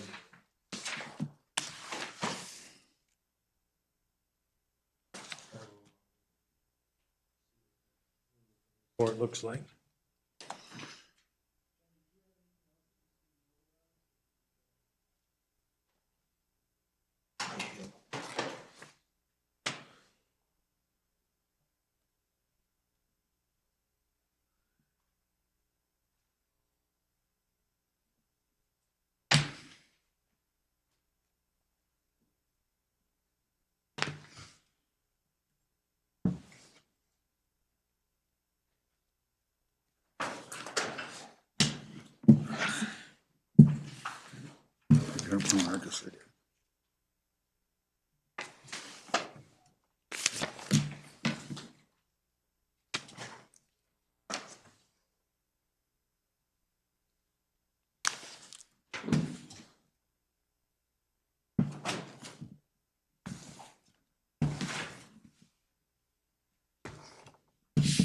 All the food we got in?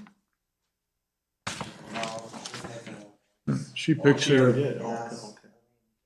I brought in a I said bunch. that too. It's like, wow, are we that stingy? No, I brought in some, she had some in there, I brought in a bunch, I just brought in a bunch and then they, it's been getting picked up occasionally. Carol and I did too. Oh.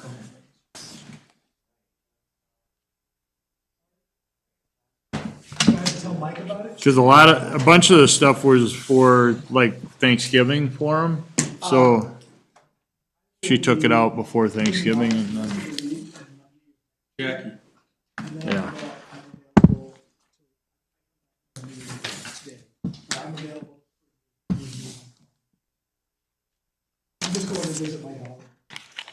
Let me sign that. Where's your daughter? Holy moly. Boy. So much I got it. noise.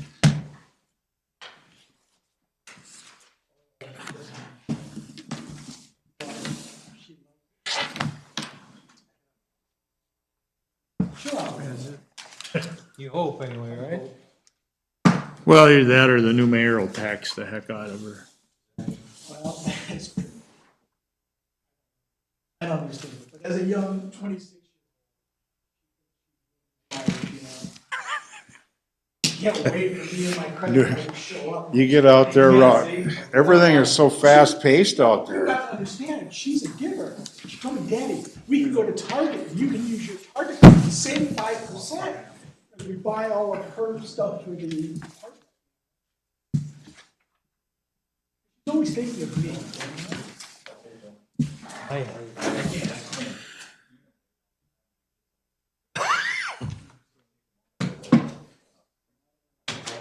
She gave me a, Yeah. she gave me a list of food. The reservations for. And she told me how many dollars. Number, Al's got it, the card. Here, you better have one of these. What's it for? Keep your, I had them already. oh,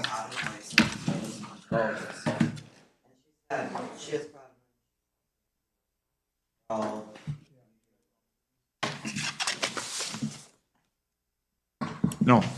You're good? No, I've had, No, I'm sorry? You want the mic? No. My endocrinologist isn't working.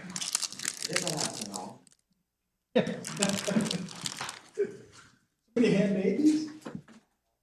I made them. President? Yeah. You decorated them for us? don't want to get rid of them because otherwise it sits there for her and Kayla all day.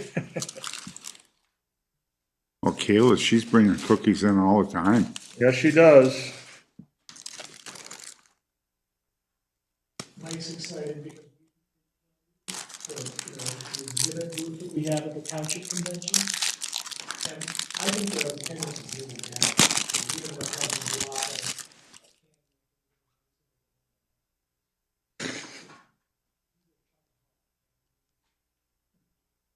That doesn't even account for how much he ate beforehand. Oh, man. Check his blood sugar, make sure he's, I walk by it and my blood sugar shoots.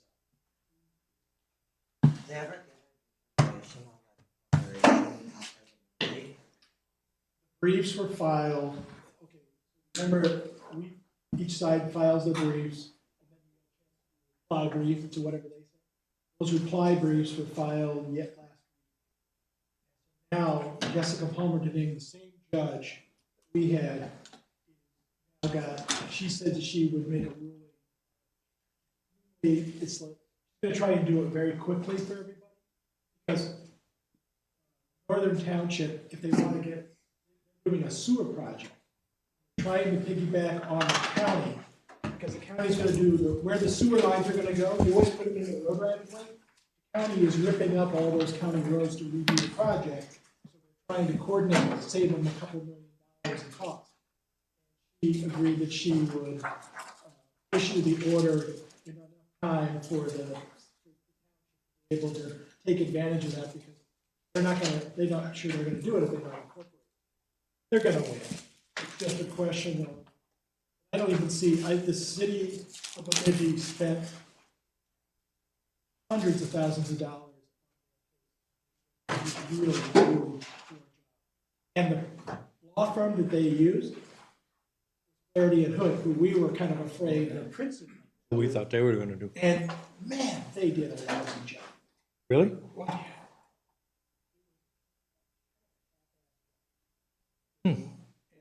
So I know that we've had, a lot of experience doing this, and we were kind of geared up for it.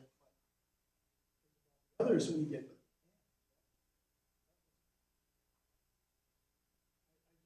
Hold that thought. All right, I need. Wednesday. What? Emphasize Wednesday, our next meeting.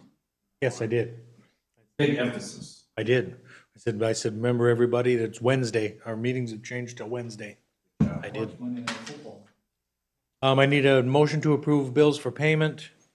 Check number 29125 to 29167 for $131,077.95.